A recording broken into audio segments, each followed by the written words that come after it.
ഇവൻ്റെ പൈസ പോയത് വേസ്റ്റ്. അള്ളാഹി സത്യം കിട്ടൂലേ? അള്ളാഹിൻ്റെ വീട്ടിൽ വന്നിട്ട് നടക്കാൻ വയ്യ, എഴഞ്ഞഴിഞ്ഞു വാ. 40 ദിവസമല്ലേ ഉള്ളൂ, 40 ദിവസമല്ല, എഴഞ്ഞു വാ, വീൽ ചെയറിൽ വാ. കോടിയാ കിട്ടുന്നത്, കോടി. ഫുലൂസ് കിട്ടുക അവർ പോട്ടെ, കോടി ഇതിപ്പോൾ അള്ളാഹിൻ്റെ എടുക്കലാണല്ലോ. ഫുലൂസ് ഒറിജിനൽ ലക്ഷങ്ങൾ മറ്റേ കെട്ടി ഒരു ചാക്കനകത്താക്കി തരാമെന്ന് പറഞ്ഞാൽ മുട്ടുകാലില്ലെങ്കിൽ ഡ്യൂപ്ലിക്കേറ്റ് വെച്ച് കെട്ടിയിട്ടെങ്കിൽ അവൻ എഴഞ്ഞഴിഞ്ഞ് അവൻ ഓടിപ്പോവും ഇത് മേടിക്കാൻ വേണ്ടിയിട്ട്. അതെന്താ? ഒറിജിനൽ സാധനം നേരിട്ട് കൈ കിട്ടല്ലേ. ഇത് അള്ളാഹ് കൊടുക്കാന്ന് പറയുമ്പോൾ ഓഫ് നടുവ് വേനെടുക്കുന്നു, അവിടെ വേനെടുക്കുന്നു, ഇവിടെ എടുക്കുന്നു, എങ്ങ് മോളി കയറി ഇറങ്ങി അള്ളാഹ് വലിയ പാട്. എങ്ങനെയുണ്ട് അസ്മാ ബീവി? ഓ എല്ലാം തേഞ്ഞു, ഇനി അവിടെ ചെല്ലുമ്പോൾ ഒന്നും കാണൂല. ആ ഓരോരുത്തർ ചോദിക്കും എങ്ങനെ ഉണ്ടെന്നൊക്കെ. കയറി ഇറങ്ങി തേയട്ടെ. ഒരു അദ്ധ്യതോടെ പറഞ്ഞുതരാം. മക്കയിൽ പോകുന്നവർക്ക് അള്ളാഹു ചെയ്യുന്ന ഒരു സഹായം. ഇപ്പോഴായിരുന്നു കാപ്പി കൊടുക്കേണ്ടത്, നേരത്തെ കാപ്പി കൊടുത്ത നല്ല ഉഷാറുണ്ടാ. കാര്യം പറഞ്ഞ മുന്നൊരുക്കം തുടങ്ങിയില്ല. ഞാൻ മക്കയുടെയും മദീനയുടെയും കാര്യം പറയുകയാണ്. ഒരുക്കം തുടങ്ങിയിട്ടില്ല, എല്ലാം കുളിച്ചുകൊണ്ടിരിക്കുന്നേ ഉള്ളൂ. കുളിച്ചിട്ട് വരട്ടെ, നമുക്ക് അപ്പോഴത്തേക്ക് ഒരുക്കാം. ഇതിപ്പോൾ ഒരുക്കമായില്ലല്ലോ.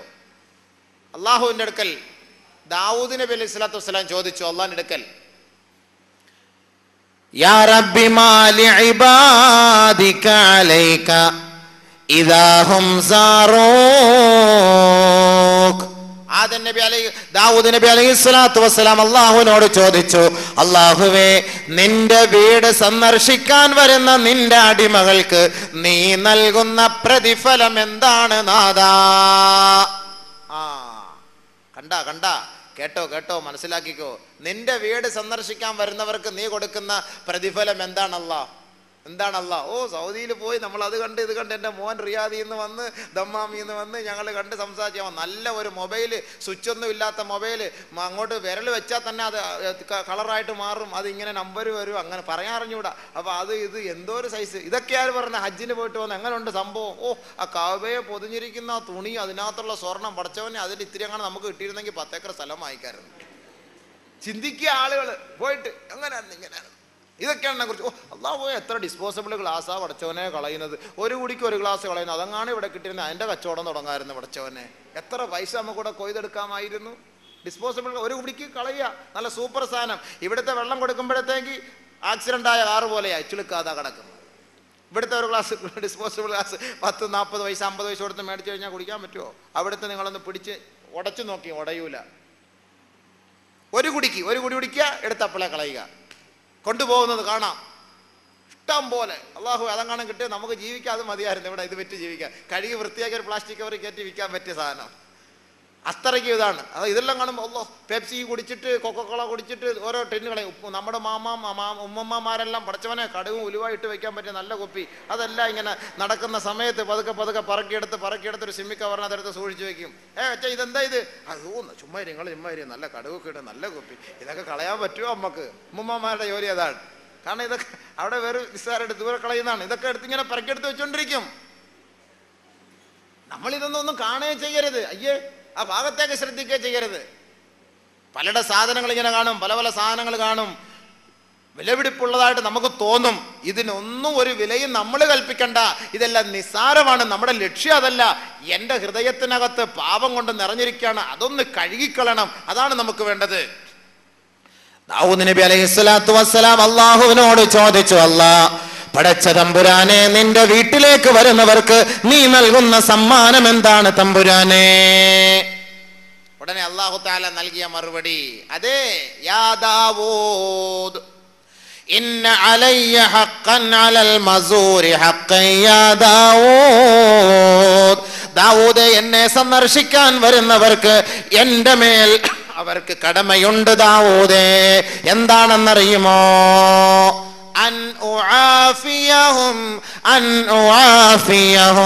ഫിദ്ദുനിയാ. ദുനിയാവിൽ അവർക്ക് ഞാൻ ആരോഗ്യം നൽകും ദാവൂദേ. പരിശുദ്ധമായ കഅബ ഷരീഫിൽ വരാൻ ഉദ്ദേശിക്കുന്നവർക്ക്, കഅബയെ ലക്ഷ്യമിട്ട് വരുന്നവർക്ക് അള്ളാഹു നൽകുന്ന ഒന്നാമത്തെ സമ്മാനം എന്താണ്? അൻ ഉആഫിയഹും, അവർക്ക് നാം ആരോഗ്യം നൽകും, പൂർണ്ണമായ ആരോഗ്യം നൽകും. അപ്പോ അസുഖക്കാരുടെ അസുഖമൊക്കെ ഹജ്ജിന് വേണ്ടി വരാൻ നിയത്ത് ചെയ്യുമ്പോഴേക്ക് തന്നെ മാറ്റം വന്നു പോകും. അൻ ഉആഫിയഹും അള്ളാഹു പറഞ്ഞ വാക്കാണ്. ഹാജി ഹാജിമാർ എന്നെ സന്ദർശിക്കാൻ വന്നാൽ നാം അവർക്ക് ആരോഗ്യം നൽകുമെന്ന് പടച്ച തമ്പുരാൻ പറഞ്ഞു കഴിഞ്ഞാൽ നമുക്കവിടെ രണ്ടാമതൊരു അപ്പീലില്ല, അവിടെ മറിച്ചൊരു അപ്പീലില്ല. ഏത് അസുഖക്കാരും നിങ്ങൾ അവിടെ പോകുമ്പോൾ, പടച്ചവന്റെ വീട് സന്ദർശിക്കുമ്പോൾ അവരുടെ രോഗത്തിന് മാറ്റം വല്ലാഹി തന്നെ ഉണ്ടാകും. ഇനി മാറുന്നില്ല എങ്കിൽ അവന്റെ ഹൃദയത്തിൽ വേറെന്തോ ലക്ഷ്യമായിരുന്നു അള്ളാന്റെ വീട്ടിലേക്ക് വരുന്നതിന് എന്ന് മനസ്സിലാക്കിക്കോ. രണ്ടാമത് അള്ളാഹു നൽകുന്ന ഓഫർ അൻ അഗ്ഫിറ ലഹും ഇദാ ലഖീതുഹും. ഈ ദുനിയാവ് നഷ്ടപ്പെട്ടവരെ ഇവരെല്ലാവരും എൻ്റെ അടുക്കലേക്ക് ഇവരെ ഹാജരാക്കപ്പെടുമ്പോൾ ഞാൻ ഇവരെ അഭിമുഖീകരിക്കുന്ന സന്ദർഭത്തിൽ ആരാണോ ഹജ്ജ് ചെയ്തത്, ആരാണോ ഉംറ ചെയ്തത്, അവരുടെ പാപങ്ങളെല്ലാം നാം പൂർണ്ണമായി മാറ്റിക്കളയും, കഴുകി ശുദ്ധിയാക്കി കളയും. ഈ രണ്ട് കാര്യം ഞാൻ ചെയ്തു കൊടുക്കും. ആർക്ക്? എൻ്റെ വീട് സന്ദർശിക്കാൻ വരുന്നവർക്ക്. പോരെ, പിന്നെ നടുവേദന എടുക്കുന്ന, നട്ടല് വേദന എടുക്കുന്ന, മുട്ടുകാല് വേദന എടുക്കുന്നതൊന്നും ആരും പറയണ്ട. അവർക്ക് വേണ്ട സൗകര്യം ഞാൻ ചെയ്തു കൊടുക്കുന്ന അള്ളാഹുവാണ് വാഗ്ദാനം ചെയ്തത്. അള്ളാഹു നമുക്ക് ആഫിയത്ത് തരട്ടെ. പരിശുദ്ധമായ കഅബ ഷരീഫ്, ഇതാണ് കഅബ. ഈ കഅബയിലേക്ക് വലില്ലാഹി അലന്നാസി ഹിജ്ജുൽ ബൈത്ത്, മനുഷ്യരുടെ മേൽ നിർബന്ധമാണ് ഹിജ്ജുൽ ബൈത്ത്, അള്ളാന്റെ വീട്ടിലേക്ക് പോയി ഹജ്ജ് ചെയ്യുക എന്നുള്ളത്. മനിസ്തതാഅ ഇലൈഹി സബീല, അതിനുള്ള വഴിയെല്ലാം അവന് യോജിച്ചു വന്നാൽ അവൻ്റെ മേൽ നിർബന്ധമാണ് അവൻ പോയി ഹജ്ജ് ചെയ്യുക എന്നുള്ളത്. ബഹുമാനമുള്ള സഹോദരങ്ങളെ, ഹാജി ഹജ്ജ് ചെയ്യാൻ വേണ്ടി തയ്യാറെടുക്കുന്നതിന് മുമ്പ് അവൻ ആദ്യമായി ചെയ്യേണ്ടത്, നമ്മളിപ്പം ഹറമിനെ കുറിച്ച്, കഅബയെ കുറിച്ച് ഒരു ചെറിയ ഒരു പരിചയമാണ് നമ്മളിപ്പോൾ ഇവിടെ പുതുക്കിയത്. അവിടുത്തെ ശ്രേഷ്ഠതകളും മഹത്വങ്ങളും. മദീനയെ കുറിച്ച് പറഞ്ഞില്ല, അത് നമുക്ക് പിന്നീട് പറയാം ഇൻഷാ അല്ലാഹ്. മദീന മുനവ്വറ, നബി സല്ലല്ലാഹു അലൈഹി വസല്ലം തങ്ങൾ അന്ത്യവിശ്രമം കൊള്ളുന്ന സ്ഥലം, അതുമായി ബന്ധപ്പെട്ട കുറേ വിഷയങ്ങൾ നമുക്കവിടെ ചർച്ച ചെയ്യാനുണ്ട്. അതങ്ങോട്ട് ചെല്ലുമ്പോൾ സമയം ദീർഘമായി പോകും. അതുകൊണ്ട് ഇനി മുന്നൊരുക്കങ്ങളെക്കുറിച്ച് ഞാൻ കുറച്ച് പറഞ്ഞു തരട്ടെ, അതൊന്നും മനസ്സിലാക്കുക. ഹാജിമാർ ഹജ്ജ് ചെയ്യാൻ തീരുമാനിക്കുമ്പോൾ, ഹാജിമാർ അല്ലാത്തവരും ഒരു കാര്യം ചെയ്യാൻ തീരുമാനിക്കുമ്പോൾ ആദ്യമായി അവർ ചെയ്യേണ്ടത് കൂടിയാലോചനയാണ്. ഹാജിയാകട്ടെ, ഒരാൾ ഹജ്ജിന് പോകാൻ ആഗ്രഹിക്കുന്നു, അദ്ദേഹമാകട്ടെ ഒരാൾ കടയെടുക്കാൻ ആഗ്രഹിക്കുന്നു, അദ്ദേഹമാകട്ടെ ഒരാൾ തൻ്റെ മകളെ വിവാഹം കഴിച്ചയക്കാൻ തീരുമാനിക്കുന്നു, അദ്ദേഹമാകട്ടെ ഒരാൾ തൻ്റെ കുട്ടിയെ സ്കൂളിൽ അയക്കാൻ തീരുമാനിക്കുന്നു, ഏത് കോളേജിൽ ഏത് സ്കൂളിൽ വിടണം എന്നതിനെക്കുറിച്ച് തീരുമാനിക്കാൻ ആദ്യമായി ഒരാൾ ഒരു കാര്യം തീരുമാനമെടുത്താൽ, ഒരാൾ ഒരു കാര്യത്തിലേക്ക് ഇറങ്ങി പുറപ്പെടാൻ തീരുമാനിച്ചാൽ അവൻ്റെ ഒന്നാമത്തെ ഉത്തരവാദിത്വം എന്താണ്? അവൻ ആലോചിക്കണം, കൂടിയാലോചിക്കണം, മുഷാവറ ചെയ്യണം. മുഷാവറ ചെയ്യാതെ ഒരു കാര്യത്തിലേക്കും എടുത്തു ചാടരുത്. ഹാജിമാർക്ക് മാത്രമുള്ള ക്ലാസ് അല്ല, ഹാജിമാർ മാത്രം ശ്രദ്ധിക്കേണ്ട കാര്യമല്ല. ഹജ്ജിന് പോകാൻ ഒരാൾ തീരുമാനമെടുക്കുന്നു, ആഗ്രഹിക്കുന്നു, അദ്ദേഹം എന്ത് ചെയ്യണം? ഹജ്ജ് ചെയ്ത ഒരു പക്വതയുള്ള മനുഷ്യനുമായി ബന്ധപ്പെട്ട് മുഷാവറ ചെയ്യണം. ആദ്യമായി ചെയ്യേണ്ടത്. അല്ല, ഞാൻ ഹജ്ജിന് പോകാൻ ആഗ്രഹിക്കുന്നു, ആചാര്യ എങ്ങനെയുണ്ട് അവിടുത്തെയൊക്കെ കാര്യങ്ങളൊക്കെ, റാഹത്താണോ, എങ്ങനെയാണോ കാര്യങ്ങളൊക്കെ, എങ്ങനെയാണ്? ചില ആളുകൾ പറയും, അല്ലോ ഈ വിവരമില്ലാത്ത പക്വത ഇല്ലാത്തവരോടെങ്ങാനും പോയി ഹജ്ജിന് പോകുന്ന കാര്യത്തെക്കുറിച്ച് മുഷാവറച്ച്, ഫ്ലൈറ്റിൽ കയറുമ്പോഴത്തേക്ക് അറ്റാക്ക് വന്ന് മരിച്ചു പോകും, ഇവിടുന്ന് നിങ്ങൾ ഉഷാറായിട്ട് കയറിപ്പോകും, തടിയോടുകൂടി കയറിപ്പോകും, ഇറങ്ങുമ്പോൾ വടിയായിട്ട് ഇറങ്ങി വരും. അങ്ങനെ പേടിപ്പിച്ചോളൂ. ഞാനില്ല ഹജ്ജിന്, എൻ്റെ റബ്ബേ തീർന്ന് ഇടങ്ങേറാക്കി. അവർ പിന്നെ പോകില്ല, ഹജ്ജിന് പോകില്ല, പേടിപ്പിച്ചു കളഞ്ഞു. പിന്നെ എന്തെങ്കിലുമൊക്കെ പറഞ്ഞ് പേടിപ്പിക്കാം. അജ്ജ് ഭയങ്കര തിരക്ക, ഉമ്മച്ച വാപ്പിച്ച നിങ്ങൾക്കൊന്നും അവിടെ ഒന്നും പോയി തള്ളാനും എടുക്കാനൊന്നും പറ്റൂല, എൻ്റെ ഉമ്മച്ച എനിക്ക് നഷ്ടപ്പെടും, എൻ്റെ വാപ്പിച്ച എനിക്ക് നഷ്ടപ്പെടും, നിങ്ങൾ ഹജ്ജിന് പോയില്ലെങ്കിലും കുഴപ്പമില്ല, നിങ്ങൾ ഇവിടെ കിടന്നാൽ മതി എന്ന് പറഞ്ഞു കഴിഞ്ഞാൽ നരകത്തിൽ പോയാലും വേണ്ടിയില്ല, നിങ്ങൾ സ്വർഗത്തിലേക്ക് പോരുത്. എന്താ മക്കൾ പറഞ്ഞു കൊടുക്കുകയാണ്, ഹജ്ജിനെ കാണുമ്പോൾ സ്വർഗത്തിൽ പോയി കഴിഞ്ഞാൽ നിങ്ങൾ രക്ഷപ്പെട്ടാൽ ഞാൻ പിന്നെ നരകത്തിൽ കിടന്ന് ഇടികൊള്ളുണ്ടായോ. അപ്പോൾ അതുകൊണ്ട് നമുക്ക് ഒരുമിച്ച് അങ്ങോട്ട് പോകാമെന്നായിരിക്കും എൻ്റെ ലക്ഷ്യം. അള്ളാഹ് കാത്ത് രക്ഷിക്കട്ടെ. അപ്പോൾ അതുകൊണ്ട് നമ്മൾ മനസ്സിലാക്കേണ്ടത് എന്താണ്? ബഹുമാനമുള്ള സഹോദരങ്ങളെ, നമ്മൾ മനസ്സിലാക്കണം, ഹജ്ജിന് പോകാൻ ഒരാൾ തീരുമാനമെടുത്താൽ പക്വതയുള്ള പാകതയുള്ള ഒരു വ്യക്തിയെ കണ്ട് മുഷാവറ ചെയ്യണം, ആലോചിക്കണം. ഇതുപോലെ ഹജ്ജിന് പോകാൻ ആഗ്രഹിക്കുന്നു, എങ്ങനെയാണ് ഹാജി? അപ്പോൾ അദ്ദേഹം പറയും, അൽഹംദുലില്ലാ, നല്ല കാര്യമാണ്, അതിൻ്റെ വിഷയമാണ്, അത് അങ്ങനെ ചെയ്യണം, ഇങ്ങനെ ചെയ്യണം, അതിനുള്ള സൗകര്യങ്ങളും കാര്യങ്ങളും ഒക്കെ അദ്ദേഹം ചെയ്തു തരും.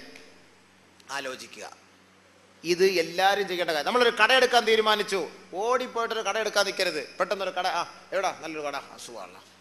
ആരോടെങ്കിലും ചോദിക്കും, ഞാനിവിടെ ഒരു കട എടുക്കാൻ തീരുമാനിച്ചു, ഓടുവോ?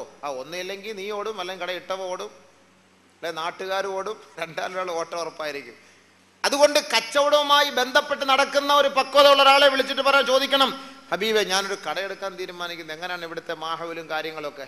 അല്ല, അവൻ പാരോച്ച് പറയും, ഇവിടെ ഒരു കച്ചവടമല്ല, ഞാനിവിടെ കയറ ചേർത്തിട്ട് വർഷങ്ങൾ എത്രയായി, ഇതുവരെയ്ക്ക് എനിക്ക് പോലും എൻ്റെ കടയുടെ വാടക കൊടുക്കാൻ പോലും കഴിയുന്നില്ല. കാരണം നല്ല കച്ചവടം, കാരണം ഇവൻ വന്നു കഴിഞ്ഞാൽ അവൻ്റെ കച്ചവടം പൊളിയും. അപ്പോൾ അതുകൊണ്ട് ഇവൻ പാരെ. അങ്ങനെ ഉള്ളവൻ്റെ അടുത്ത് പോയി ചോദിക്കാൻ പറ്റുമോ? പെണ്ണിനെ കെട്ടിക്കാൻ തീരുമാനിക്കുന്നു, എൻ്റെ മോളെ കല്യാണം കഴിക്കാൻ തീരുമാനിക്കും. അപ്പം ഞാൻ പണ്ട് ഇവിടുത്തെ ഈ ക്ലാസ്സിൽ പറഞ്ഞിട്ട് മഷൂറ ചെയ്യുന്ന കാര്യം, മഷൂറ മുഷാവറ, അതൊക്കെ ഇപ്പം മറന്നു കാണും. അതിനാ കാസറ്റ് ഇട്ടിട്ട് കേട്ടോളി. മുഷാവറ ചെയ്യണം. എൻ്റെ മകളെ വിവാഹം കഴിക്കാൻ ആഗ്രഹിക്കുന്ന ഒരു വലിയ മഹാനവറുകൾ ജൂതനോട് പോയിട്ട് മുഷാവറ ചെയ്തു. മറ്റാരെയും കിട്ടാഞ്ഞിട്ട് ജൂതനോട് പോയി മുഷാവറ ചെയ്തു. എന്ത് ചെയ്യണം? എൻ്റെ മകളെ ഞാൻ കല്യാണം കഴിക്കാൻ ആഗ്രഹിക്കുന്നു, എന്ത് ചെയ്യണം? മുഷാവറ. അപ്പോൾ മനസ്സിലാക്കി കൊടുക്കണം. അത് കൊള്ളാം, അൽഹംദുലില്ലാഹ്, അവൾക്ക് വയസ്സായി, പ്രായമെത്തി, തീർച്ചയായിട്ടും അവളെ കല്യാണം കഴിച്ചു കൊടുക്കണം, അതിനുള്ള ഒരു സൗകര്യം ഏർപ്പെടുത്തി കൊടുക്കണം. അതിനുള്ള കാര്യങ്ങളെക്കുറിച്ചൊക്കെ മഷൂറ, മുഷാവറ. ഏതൊരു കാര്യം തീരുമാനമെടുക്കുന്നതിന് മുമ്പ് നമ്മൾ ആലോചിക്കുമ്പോഴേ തന്നെ, നമ്മളെ മനസ്സിലൊരു തീരുമാനമെടുക്കുമ്പോഴേ നമ്മൾ ആദ്യമായി ചെയ്യേണ്ട പരിപാടി എന്താണ്? മഷൂറ ചെയ്യണം. ഹാജിമാര് മാത്രമല്ല, സാധാരണക്കാരും എന്ത് പരിപാടി നമ്മൾ തുടങ്ങാൻ തീരുമാനിക്കുന്നുവോ അതിന് മുമ്പ് നമ്മൾ മഷൂറ ചെയ്യണം. കാരണം എന്താ? അല്ലാഹു തആല ഖുർആനിൽ പറയുന്നു, വശാവിറുഹും ഫിൽ അംർ വഅംറുഹും ശൂറാ ബൈനഹും. മുഅ്മിനീങ്ങളുടെ അടയാളമാണ് അവർ കാര്യങ്ങൾ കൂടിയാലോചിച്ച് ചെയ്യുകയുള്ളൂ. നമസ്കാരമുള്ളവരുടെ അടയാളമാണ് കാര്യങ്ങൾ കൂടിയാലോചിച്ച് ചെയ്യുകയുള്ളൂ. അതുകൊണ്ട് ഏതൊരു കാര്യം നമ്മൾ ചെയ്യാൻ തീരുമാനിക്കുന്നു, ആദ്യമായി കൂടിയാലോചിക്കുക, മുഷാവറ ചെയ്യുക. അല്ലാഹു സുബ്ഹാനഹു വ തആല മലക്കുകളോട് മുഷാവറ ചെയ്തു. മുഷാവറ ചെയ്യാന്ന് പറയുമ്പോൾ, ആലോചിക്കാന്ന് പറയുമ്പോൾ, എന്തിനിപ്പോൾ ആലോചിക്കുന്നത്? ഇപ്പം ആലോചിക്കേണ്ട വല്ല കാര്യമല്ല ഉണ്ടോ? ഇപ്പം പാസ്പോർട്ട് കൊണ്ട് അങ്ങോട്ട് കൊടുക്കുക, നമ്മൾ കയറിപ്പോകാനുള്ള സമയം. ഇനിയിപ്പോൾ ആരുടെ പോയി ആലോചിക്കാൻ? അങ്ങനെ ധരിക്കരുത്. അത് കിബറിൻ്റെ ഭാഗമാണ്, അത് അഹങ്കാരമാണത്. ഇനി നിനക്ക് അറിയാം ഇത് നടക്കുമെന്ന് അറിയാമെന്ന് വെച്ചോളി. എങ്കിലും നമ്മൾ ഇസ്ലാമിന്റെ നിയമപ്രകാരം ആലോചിച്ച് കാര്യങ്ങൾ ചെയ്യാവൂ. അല്ലാഹു തആല ആലോചിക്കുന്നു, മാലാഖമാരോട് ആലോചിക്കുന്നു. മലക്കുകളോട് അല്ലാഹു മശൂറ ചെയ്യാ. അല്ലാഹുക്ക് അതിന്റെ ആവശ്യമുണ്ടോ? മലക്കുകളോട് പോയി മശൂറ ചെയ്യേണ്ട കാര്യമുണ്ടോ? അല്ലാഹ് ഖാലിഖാണ്, അവൻ ഖാദിറാണ്, അവൻ സൃഷ്ടാവാണ്, അവനാണ് ലോകത്തുള്ളവരെ മുഴുവൻ സൃഷ്ടിക്കുന്നവൻ. അതുകൊണ്ട് അവന് ആരോട് ചോദിക്കേണ്ട കാര്യമില്ല. പക്ഷേ മനുഷ്യരെ സൃഷ്ടിക്കാൻ അല്ലാഹു തീരുമാനമെടുക്കുന്നതിന് മുമ്പ് അല്ലാഹു തആല മലക്കുകളെ വിളിച്ചിട്ട് ആലോചിക്കുകയാണ്. وَإِذْ قَالَ رَبُّكَ لِلْمَلَائِكَةِ إِنِّي جَاعِلٌ فِي الْأَرْضِ خَلِيفَةً قالوا أتجعل فيها من يفسد فيها ويسفك الدماء ونحن نسبح بحمدك ونقدس لك قال إني أعلم ما لا تعلمون. ബഹുമാനപ്പെട്ട മാലാഖമാരോട് അല്ലാഹു തആല ആലോചിക്കുകയാണ്, മലക്കുകളെ, ദുനിയാവിൽ ഞാനൊരു പ്രതിനിധിയെ സൃഷ്ടിക്കാൻ തീരുമാനിച്ചിരിക്കുകയാണ്, എന്താണ് നിങ്ങളുടെ അഭിപ്രായം? നമ്മളെ സൃഷ്ടിക്കുന്നതിന് മുമ്പ് അല്ലാഹു ആലോചിക്കുകയാണ്. ഞാനീ പറഞ്ഞിരുന്നത് എന്തിനറിയോ? നമ്മൾ ഏതൊരു കാര്യം തീരുമാനിക്കാൻ തുടങ്ങുന്നതിന് മുമ്പ് ആലോചിക്കണം. അതുമായി ബന്ധപ്പെട്ടവരോട്, ഒരാൾക്ക് സുഖമില്ല, ഹോസ്പിറ്റലുമായി ബന്ധമുള്ള ഡോക്ടറുമായി കൂടുതൽ ബന്ധമുള്ള ഒരു വ്യക്തിയോട്, ഇന്ന ആൾക്ക് ഇന്ന രോഗമാണ്, ഏത് ഡോക്ടറെ കാണിച്ചാൽ എന്ത് ചെയ്യാൻ കഴിയും, എങ്ങനെ ചെയ്യാൻ പറ്റും, ഏതാണ് നല്ല ഡോക്ടർ? ആലോചിക്കണം, അതിൽ ബർക്കത്തുണ്ട്. അല്ലാഹു തആല മലക്കുകളോട് ആലോചിക്കുന്നു, ഇന്നി ജാഇലുൻ ഫിൽ അർളി ഖലീഫ, ഭൂമിയിൽ ഞാൻ പ്രതിനിധിയെ സൃഷ്ടിക്കാൻ തീരുമാനിക്കുകയാണ്, അതുകൊണ്ട് മലക്കുകളെ, നിങ്ങളുടെ അഭിപ്രായം എന്താണ്? ഉടനെ മലക്കുകൾ പാരെ നമുക്കെതിരെ, قالوا أتجعل فيها من يفسد فيها ويسفك الدماء. മലക്കുകൾ ഒന്നടങ്കം പറഞ്ഞു, പടച്ചവനെ, ഭൂമിയിൽ കുഴപ്പമുണ്ടാക്കുന്നവരെയും വഴക്കുണ്ടാക്കുന്നവരെയും പരസ്പരം തല്ലുകയും പരസ്പരം തമ്മിലടിക്കുകയും ചെയ്യുന്നവരെ നീ സൃഷ്ടിക്കാൻ തീരുമാനിക്കുകയാണോ അല്ലാഹ്? വനഹ്നു നുസബ്ബിഹു നിനക്ക് സുജൂദ് ചെയ്യാനും നിന്നെ പ്രകീർത്തിക്കാനുമാണ് നീ അവരെ സൃഷ്ടിക്കാൻ തീരുമാനിക്കുന്നതെങ്കിൽ അല്ലാഹുവേ നിനക്ക് വേണ്ടി സദാസമയവും സുജൂദിൽ കിടക്കുകയും പ്രകീർത്തിക്കുകയും ചെയ്യുന്നവർ ഞങ്ങളാണല്ലോ. അതുകൊണ്ട് അല്ലാഹുവേ നീ അവരെ സൃഷ്ടിക്കണ്ട. ഉടനെ അള്ളാന്റെ മറുപടി ഖാല ഇന്നി അഅലമു മാ ലാ തഅലമൂൻ. എനിക്കറിയാവുന്നതൊന്നും നിങ്ങൾക്കറിയില്ല. അതുകൊണ്ട് ഇതെന്റെ ആധിപത്യമാണ്. എന്റെ ആധിപത്യത്തിൽ നിങ്ങൾ കൈകടത്തണ്ട. ഞാൻ സൃഷ്ടിക്കാൻ തീരുമാനിച്ചാൽ സൃഷ്ടിക്കുക തന്നെ ചെയ്യും. മലക്കളോട് ചോദിച്ചു, മലക്കൾ വേണ്ടാന്ന് പറഞ്ഞു. പക്ഷെ അള്ളാഹ് തീരുമാനം എടുത്തു. അമീർ അള്ളാഹ് ആയിരുന്നു. അള്ളാഹ് തീരുമാനം എടുത്ത് പറഞ്ഞു, ഇല്ല ഞാൻ സൃഷ്ടിക്കാൻ തീരുമാനിച്ചു. സൃഷ്ടിച്ചു, നമ്മളെയൊക്കെ സൃഷ്ടിച്ചു. അപ്പൊ നമ്മൾ എന്ത് ചെയ്യണം? മശൂറ ചെയ്യണം. ഇത് അള്ളാഹ് മലക്കളോട് ചെയ്തത്. പ്രവാചകൻ മകനോട് ചെയ്ത മശൂറ. പ്രവാചകൻ ഇബ്രാഹിം നബി അലൈഹി സ്വലാത്തു വസ്സലാം സ്വപ്നം കാണുകയാണ്. ഇബ്രാഹിം നബി അലൈഹി സ്വലാത്തു വസ്സലാമിന് വർഷങ്ങളായ മക്കളില്ല. അങ്ങനെ മകനെ കിട്ടിയപ്പോൾ അള്ളാന്റെ ഭാഗം ഓർഡർ, ഇബ്രാഹിമേ ആ കുട്ടിയെ അങ്ങ് കണ്ടിച്ചേരെ. അല്ലോ, സ്വപ്നം, പ്രവാചകന്മാർ കാണുന്ന സ്വപ്നം സത്യമാണ്. അപ്പം മകൻ പക്വതയേറി പാകമായി നടക്കാനൊക്കെ തുടങ്ങിയ നല്ല ഒരു സമയത്ത് അള്ളാന്റെ ഭാഗത്തു നിന്നുള്ള ഓർഡറാണ് മകനോട്, ഇബ്രാഹിം നബിയെ ഈ മകനെ നീ അങ്ങ് എനിക്ക് വേണ്ടി ബലിയർപ്പിക്കണം. فلما بلغ معه السعي قال يا بني إني أرى في المنام أني أذبحك فانظر ماذا ترى. മകൻ പക്വതയുള്ള സമയത്ത് അവൻ പിച്ചവച്ച് നടക്കാൻ തുടങ്ങിയപ്പോൾ അല്ലാഹു സുബ്ഹാനഹു വ തആലയുടെ ഓർഡർ പ്രകാരം ബഹുമാനപ്പെട്ട ഇബ്രാഹിം നബി തന്റെ മകനോട് വന്നിട്ട് ചോദിക്കുകയാണ്, മോനെ ഞാൻ സ്വപ്നത്തിൽ കണ്ടിരിക്കുന്നു നിന്നെ അറുക്കുന്നതായിട്ട്. ഫൻളുർ മാദാ തറാ, നിന്റെ അഭിപ്രായം എന്താണ്? മശൂറ. വാപ്പ മകനോട് പള്ളിക്കൂടത്തിൽ പോകുമ്പോൾ മോനെ നിന്നെ ഏത് സ്കൂളിൽ ചേർക്കട്ടെ, ഏത് കോളേജിൽ അഡ്മിഷൻ വേണം, എവിടെയാണ് നല്ല പഠിത്തം. ഇന്നത്തെ മക്കളോട് ചോദിച്ചാൽ ഏറ്റവും കൂടുതൽ ലേഡീസ് ഉള്ളത് എവിടെയാണെന്ന് അവിടത്തേക്ക് ഒരു അഡ്മിഷൻ മേടിച്ചതാ വാപ്പ എന്ന് പറയും. വാപ്പാക്കും എല്ലാം അറിയാവും ഇത് അവിടെ ആ സംഭവം ഒന്നും അല്ല, അവിടെ നല്ല പഠിത്തമോ നല്ല സാറന്മാരൊക്കെ വാപ്പാക്കൊന്നും അറിയില്ല. വാപ്പ അങ്ങോട്ട് വാങ്ങിച്ചു കൊടുക്കും അല്ലേ, അതല്ലേ നോക്കല്ലേ. അപ്പം അതുകൊണ്ട് ആലോചിക്കണം. മകനോട് ആലോചിച്ചപ്പോൾ മകൻ എന്താ പറഞ്ഞത്? മോനെ അറക്കാൻ ഇങ്ങനെ അള്ളാന്റെ ഭാഗത്ത് ഓർഡറാ, എന്താണ് അഭിപ്രായം? പന്തോറും അല്ലാതെ അള്ളാഹ് ഭാഗത്ത് നിന്ന് അള്ളാന്റെ ഭാഗത്ത് ഓർഡർ കിട്ടിയ കത്തി എടുത്തിട്ട് അള്ളാഹു ഇല്ല. മോനെ വിളിച്ചിരുത്തി പൊന്നെ തടവി ആലോചിച്ചിട്ട് എന്താ അഭിപ്രായം എന്താ? قال يا أبت افعل ما تؤمر قال يا أبت افعل ما تؤمر കൽപ്പിക്കപ്പെട്ടതുപോലെ ചെയ്തോ എൻ്റെ പൊന്നുപ്പാ. യാ അബത്തി എന്നാ വിളിച്ച എൻ്റെ പൊന്നു വാപ്പ. വാപ്പയോട് എങ്ങനെയാണോ അള്ളാഹ് കൽപ്പിച്ചത് അതുപോലെ ചെയ്തോ. സതജിദുനി ഇൻഷാ അല്ലാഹു മിനസ് സാബിരീൻ. ഞാൻ ക്ഷമിച്ച് കിടന്നു തരാം, ഞാൻ കുതറി ചാടുകയില്ല, ഒളിച്ചോടുകയില്ല. വാപ്പാട് ഇഷ്ടം പോലെ അറുത്തോ. മകൻ്റെ അഭിപ്രായം. അള്ളാഹ് അപ്പോൾ അറക്കാൻ സമ്മതിച്ചോ? ഇല്ല, പരീക്ഷിക്കാൻ നോക്കിയതാണ്. അപ്പോൾ നമ്മൾ എന്ത് ചെയ്യണം? കൂടി ആലോചിച്ചിട്ട് കാര്യങ്ങൾ ചെയ്യണം. ബഹുമാനപ്പെട്ട ആയിഷ ബീവി റളിയല്ലാഹു തആല അൻഹയുമായി നബി തങ്ങൾ വീടിന്റെ കാര്യങ്ങളും അടുക്കളയുടെ ആവശ്യങ്ങളും അന്നത്തെ അവശ്യ സാധനങ്ങളെ കുറിച്ചും നബി തങ്ങൾ ആയിഷ ബീവിയുമായി കൂടി ആലോചിക്കുമായിരുന്നു. എന്തൊക്കെ വേണം ആയിഷ? പച്ചക്കറി വേണോ, മീൻ വേണോ, അതല്ല പിന്നെ ഇറച്ചി വേണോ, ഇന്നെന്താണ് ഇന്നത്തെ ആലോചിക്കണം, മഷൂറ ചെയ്യണം ഭാര്യമാരുമായിട്ട്. ചുമ്മാ ഭാര്യ എന്ന് പറഞ്ഞാൽ നമ്മുടെ സെർവൻ്റ് അല്ല, വീട്ടുവേലക്കാരിയല്ല. വീട്ടുവേലക്കാരി നമ്മൾ വാങ്ങിക്കൊണ്ട് കൊടുക്കണം. എന്നാ വെച്ചതാ, അത് റോസ്റ്റ് ചെയ്താ, ഇത് പൊള്ളിച്ചതാ, ഇത് മൂപ്പിച്ചതാ, ഇതൊന്നും അല്ല പറയേണ്ടത്. ഇന്ന് എന്താ വേണ്ടത്? സുബൈ നിസ്കാരം കഴിഞ്ഞിട്ട് കൂടിയിരുന്ന് ആലോചിക്കണം. 2 ദിവസമായി മട്ടൻ തിന്നിട്ട്, അല്ലെങ്കിൽ ഒരാഴ്ചയായി മട്ടൻ തിന്നിട്ട് നമുക്ക് മട്ടൻ വാങ്ങിച്ചാലോ? ഇൻഷാ അല്ലാഹ് എനിക്കും ആഗ്രഹമുണ്ട്. പിന്നെ ഇക്കാടെ സാമ്പത്തിക ബുദ്ധിമുട്ട് ഞാൻ പറയാഞ്ഞതാ. കുഴപ്പമില്ല, എന്നാ പിന്നെ അതായിക്കോട്ടെ. എന്നാ പിന്നെ അതായിക്കോട്ടെ, എളുപ്പം, വലിയ സന്തോഷമായി. എന്നാ പിന്നെ പെട്ടെന്നായി, എളുപ്പം. മഷൂറ ചെയ്യ, ആലോചിക്കുക കാര്യങ്ങൾ എളുപ്പം. ഇപ്പം ഹാജിമാർ ശ്രദ്ധിക്കേണ്ട ഒന്നാമത്തെ കാര്യം, ഹജ്ജ് ചെയ്യാൻ തീരുമാനിക്കുമ്പോൾ മഷൂറ ചെയ്യണം. അതിപ്പോൾ നമ്മൾ കഴിഞ്ഞു, ശരി, ഇനിയെങ്കിലും മനസ്സിലാക്കാൻ വേണ്ടിയിട്ടാണ്.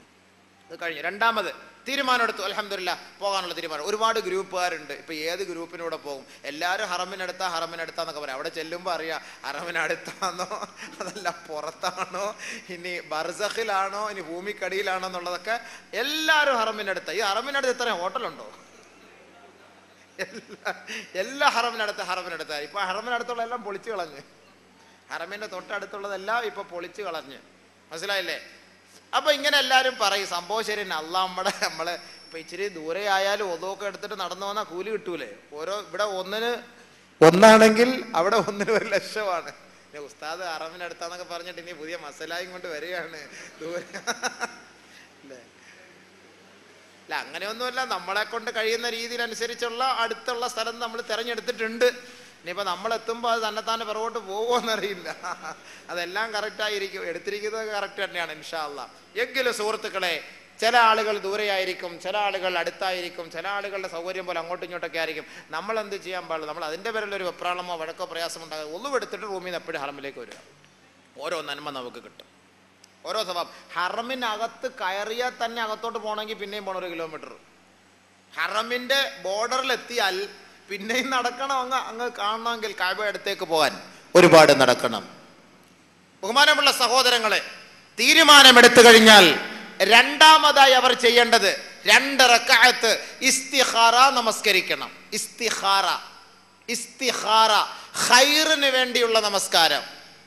ഇത് ഹാജിമാര് മാത്രമല്ല, ഈ പറഞ്ഞ എല്ലാ വ്യക്തികളും ഏതൊരു ലക്ഷ്യത്തിന് വേണ്ടി നാം ഇറങ്ങിത്തിരിക്കുന്നുവോ ആ ലക്ഷ്യത്തിന് വേണ്ടി മുഷാവറ ചെയ്ത് തീരുമാനിച്ചു കഴിഞ്ഞാൽ രണ്ടാമതായി ചെയ്യേണ്ടത് 2 റക്അത്ത് ഇസ്തിഖാറയുടെ നമസ്കാരം. അല്ലാഹു അക്ബർ, പടച്ചവനെ ഖൈറിനെ തേടുന്ന നമസ്കാരം 2 റക്അത്ത് നിനക്ക് വേണ്ടി ഞാൻ നമസ്കരിക്കുന്നു എന്ന് പറഞ്ഞിട്ട് നിസ്കരിക്കണം. നമസ്കരിച്ച് കഴിയുമ്പോൾ 2 റക്അത്ത് കഴിഞ്ഞ് നിന്റെ ലക്ഷ്യം എന്താ?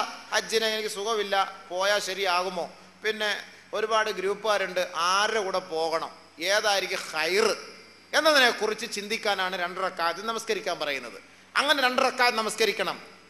മനസ്സിൽ വരുന്നില്ല, വീണ്ടും 2 റക്അത്ത് നമസ്കരിക്കണം. മനസ്സിൽ വരുന്നില്ല, വീണ്ടും 2 റക്അത്ത് നമസ്കരിക്കണം. വരുന്നില്ല, 7 പ്രാവശ്യം വരെ നമസ്കരിക്കണം. കടയെടുക്കാൻ തീരുമാനിച്ചാലും, മോളെ കെട്ടിക്കാൻ തീരുമാനിച്ചാലും, സ്കൂളിൽ വിടാൻ തീരുമാനിച്ചാലും, ഒരു ജോലി ചെയ്യാൻ പോകാൻ തീരുമാനിച്ചാലും രണ്ടാമതായി ചെയ്യേണ്ടത് ഇസ്തിഖാറ നമസ്കാരമാണ്. ഖൈറിനെ തേടിയുള്ള നമസ്കാരം. ആ നമസ്കാരം 7 പ്രാവശ്യം ചെയ്യണം. ബഹുമാനപ്പെട്ട അനസ് റളിയല്ലാഹു അൻഹുവിനോട് നബി തങ്ങൾ പറയുകയാണ്, ഇദാ ഹമംത ബിഅംരിൻ ഫസ്തഖിർ റബ്ബക ഫീഹി 7 മർറാത്ത്.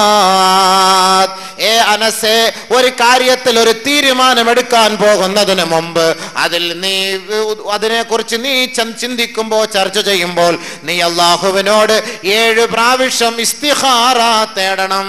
7 പ്രാവശ്യം ഖൈറിന് വേണ്ടി നീ അള്ളാഹുവിനോട് ചോദിക്കണം. 7ാമത്തെ പ്രാവശ്യം നിന്റെ ഹൃദയത്തിൽ എന്താണോ തെളിഞ്ഞു വരുന്നത്, ഫഇന്നൽ ഖൈറ ഫീഹി, അതിലാണ് നന്മയുള്ളതെന്ന് മുഹമ്മദ് മുസ്തഫ സല്ലല്ലാഹു അലൈഹി വസല്ലം. 7 പ്രാവശ്യം നിസ്കരിക്കണം. 7ാമത്തെ പ്രാവശ്യത്തിൽ എന്താണോ മനസ്സിൽ അത് അല്ലാഹ് തെളിച്ചു തരും. ആരുടെ കൂടെ പോകണം, നിനക്ക് പോകണമെന്ന് മനസ്സ് തോന്നുന്നു, 7 പ്രാവശ്യം നിസ്കരിച്ചിട്ട് തോന്നുന്നില്ല എങ്കിൽ അതായിരിക്കും അതിൻ്റെ ഖൈറ് എന്ന് മനസ്സിലാക്കിക്കോളി. 7 പ്രാവശ്യം ഏത് കാര്യവും. ഒരു മോളെ കെട്ടിക്കാൻ തീരുമാനിച്ചു, ഒരു ചെറുക്കനെ ആലോചിച്ച് വെച്ചിട്ടുണ്ട്, കണ്ടിട്ടുണ്ട്, നിസ്കരിക്ക് 7 പ്രാവശ്യം. ഈ 2 റക്അത്ത് വെച്ച് നമസ്കരിക്ക്. ആ ചെറുക്കനെ കുറിച്ച് നീ ചെയ്യുന്ന സ്കാനിങ് ആണ്, അള്ളാഹുമായുള്ള ബന്ധമാണ്. നീ 7 പ്രാവശ്യം നമസ്കരിക്കുമ്പോൾ നിന്റെ ഹൃദയത്തിൽ തെളിഞ്ഞു വരും, നല്ല കുട്ടിയാണ്, നല്ല ചെറുക്കനാണ്, കൊള്ളാമെന്ന് തോന്നിയാൽ അൽഹംദുലില്ലാഹ് കൈക്ക് പിടിച്ചു കൊടുക്കുക. ഇല്ല, ബാഹ്യ രൂപത്തിലൊക്കെ നോക്കുമ്പോൾ എല്ലാം കൊള്ളാം, 7 പ്രാവശ്യം നമസ്കരിച്ചിട്ടും മനസ്സിൽ അങ്ങോട്ട് വരുന്നില്ല എങ്കിൽ മനസ്സിലാക്കിക്കോ, ബാഹ്യം കണ്ടിട്ട് നീ വശംവദനായി പോകണ്ട, ആ കാര്യമേ വിട്ടേരെ. നബി തങ്ങൾ പഠിപ്പിച്ച വഴിയാണത്, ഖൈറാണത്. ഇതിൽ അള്ളാഹു എൻ്റെ റസൂൽ നമുക്ക് 2 റക്അത്തിൽ 2 സൂറത്തിൻ്റെ ആയത്തുകൾ ഓതാൻ പഠിപ്പിക്കുന്നുണ്ട്. അത് അള്ളാഹു അല്ല നമുക്ക് ഓതാൻ അറിയുമെന്നറിയില്ല. 1ാമത്തെ റക്അത്തിൽ ഫാത്തിഹ ഓതിയതിന് ശേഷം നാം ഓതേണ്ടത് സൂറത്തുൽ ഖസസിലെ 68, 69, 70 ആയത്തുകളാണ്. 1ാമത്തെ റക്അത്തിൽ ഫാത്തിഹ ഓതിയതിന് ശേഷം സൂറത്തുൽ ഖസസ്, ഏകദേശം എനിക്ക് തോന്നുന്നു 28ാമത്തെ സൂറത്തിലെ 20ാമത്തെ ജുസുവിലെ 28ാമത്തെ സൂറത്തിലെ 68, 69, 70 സൂറത്തുൽ ഖസസ് ആ ആയത്ത് നിങ്ങൾ പാരായണം ചെയ്യണം. ആദ്യത്തെ റക്അത്തിൽ ഫാത്തിഹയ്ക്ക് ശേഷം. എന്താ അതിന്റെ അർത്ഥം? എന്താണ് ആയത്ത്?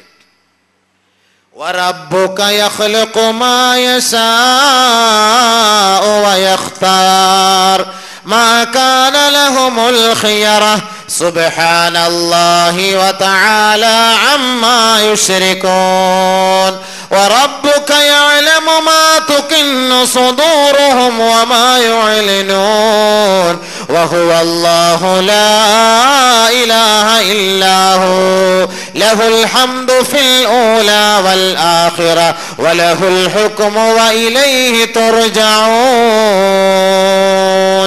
ഈ 3 ആയത്ത് വേണം ഒന്നാമത്തെ റക്അത്തിൽ ഓതാൻ.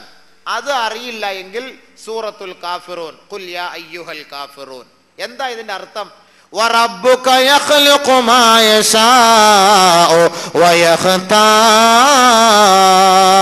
നിന്റെ റബ്ബ് അവൻ ഇഷ്ടപ്പെടുന്നത് സൃഷ്ടിക്കുന്നു, തെരഞ്ഞെടുക്കുന്നു. അള്ളാഹുവാണ് തെരഞ്ഞെടുക്കുന്നത് കാര്യങ്ങൾ. അവനാണ് ഇഷ്ടപ്പെടുന്നത് സൃഷ്ടിക്കുന്നത്. വറബ്ബുക യഖ്ലുഖു മാ യശാഉ വയഖ്താർ മാ കാന ലഹുമുൽ ഖിയറ നിങ്ങൾക്കായി അല്ലെങ്കിൽ ആരാണോ ഇസ്തിഖാറ ചെയ്യുന്നത് അവർക്കായി ഒരു പ്രത്യേകമായ തീരുമാനമില്ല. തീരുമാനം ആരുടെ ഭാഗത്തുനിന്ന്? അള്ളാന്റെ ഭാഗത്തുനിന്ന്.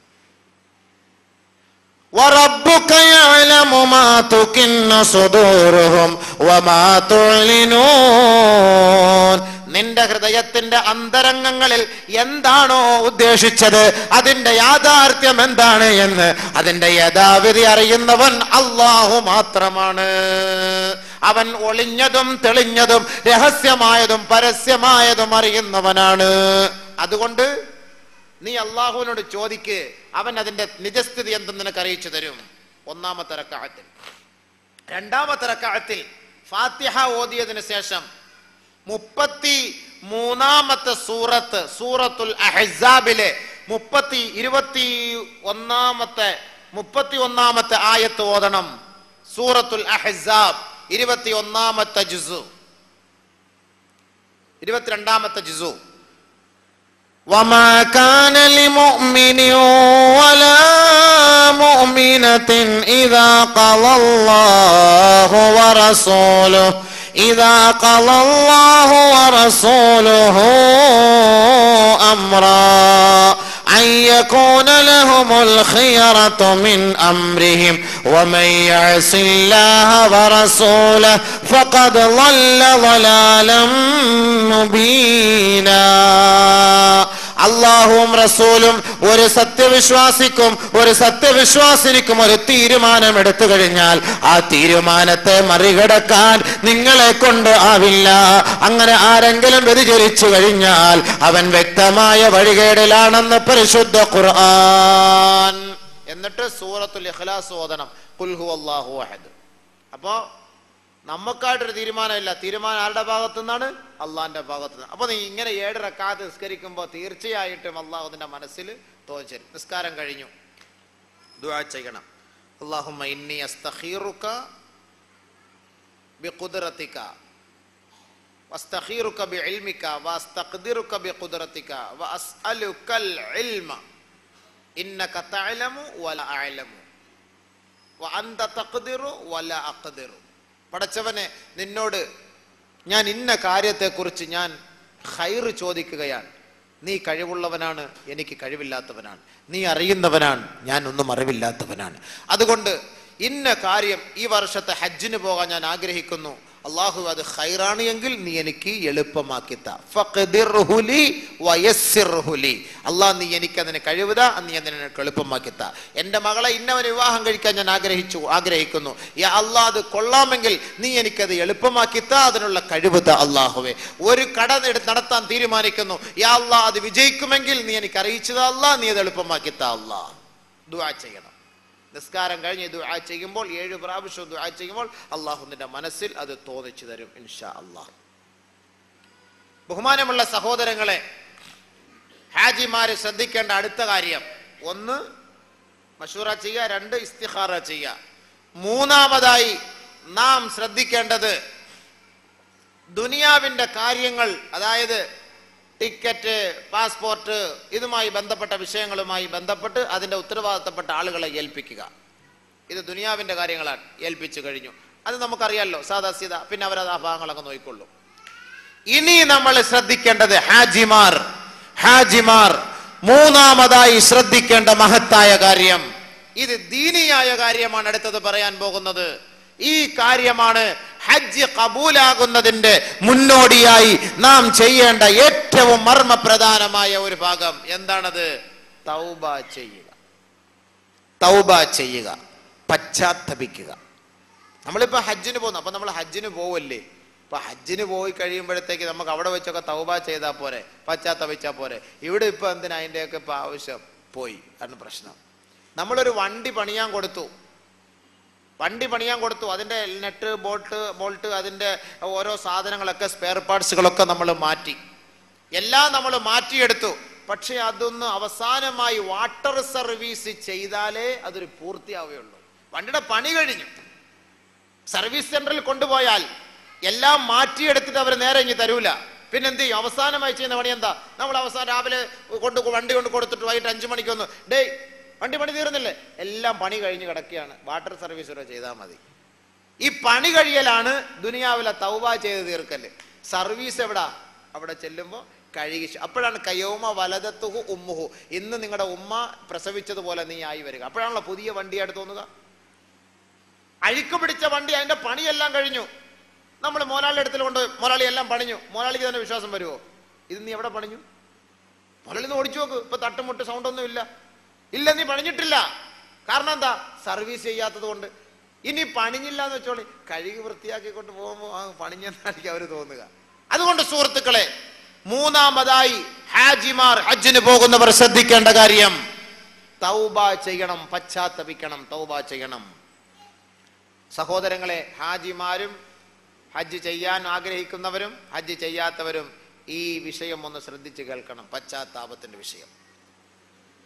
നബി സല്ലല്ലാഹു അലൈഹി വസല്ലമ തങ്ങൾ പറയുന്നു, കുല്ലു ബനി ആദമ ഖത്താഉൻ വ ഖൈറുൽ ഖത്താഈന അത്തവ്വാബൂൻ. ആദമിന്റെ മക്കളെല്ലാം പാവികളാണ്, നമ്മളെല്ലാം പാവികളാണ്. കുല്ലു ബനി ആദം, ആദമിന്റെ മക്കളെല്ലാം പാവികളാണ്. വ ഖൈറുൽ ഖത്താഈൻ, പാവികളിൽ ശ്രേഷ്ഠമായ പാവികളാര്? അത്തവ്വാബൂൻ, തൗബ ചെയ്ത് മടങ്ങുന്നവരാണ്, പശ്ചാത്തപിച്ച് മടങ്ങുന്നവരാണ്. പശ്ചാത്തപിക്കണം, തൗബ ചെയ്യണം. ഹജ്ജിന് പോകാൻ ആഗ്രഹിക്കുമ്പോൾ തന്നെ ഇപ്പോഴേ നമസ്കരിച്ച് നിയ്യത്ത് ചെയ്ത് തൗബ ചെയ്യുന്നവരായി മാറണം. ആരൊക്കെ തൗബ ചെയ്തു? ശ്രദ്ധിച്ചോളി. അപ്പൊ നമുക്കിപ്പോ തൗബ ചെയ്യാൻ വലിയ മടിയാണ്. ആരൊക്കെ തൗബ ചെയ്തു? ബഹുമാനപ്പെട്ട ആദ്യ പിതാവായ ആദം നബി അലൈഹിസ്സലാം.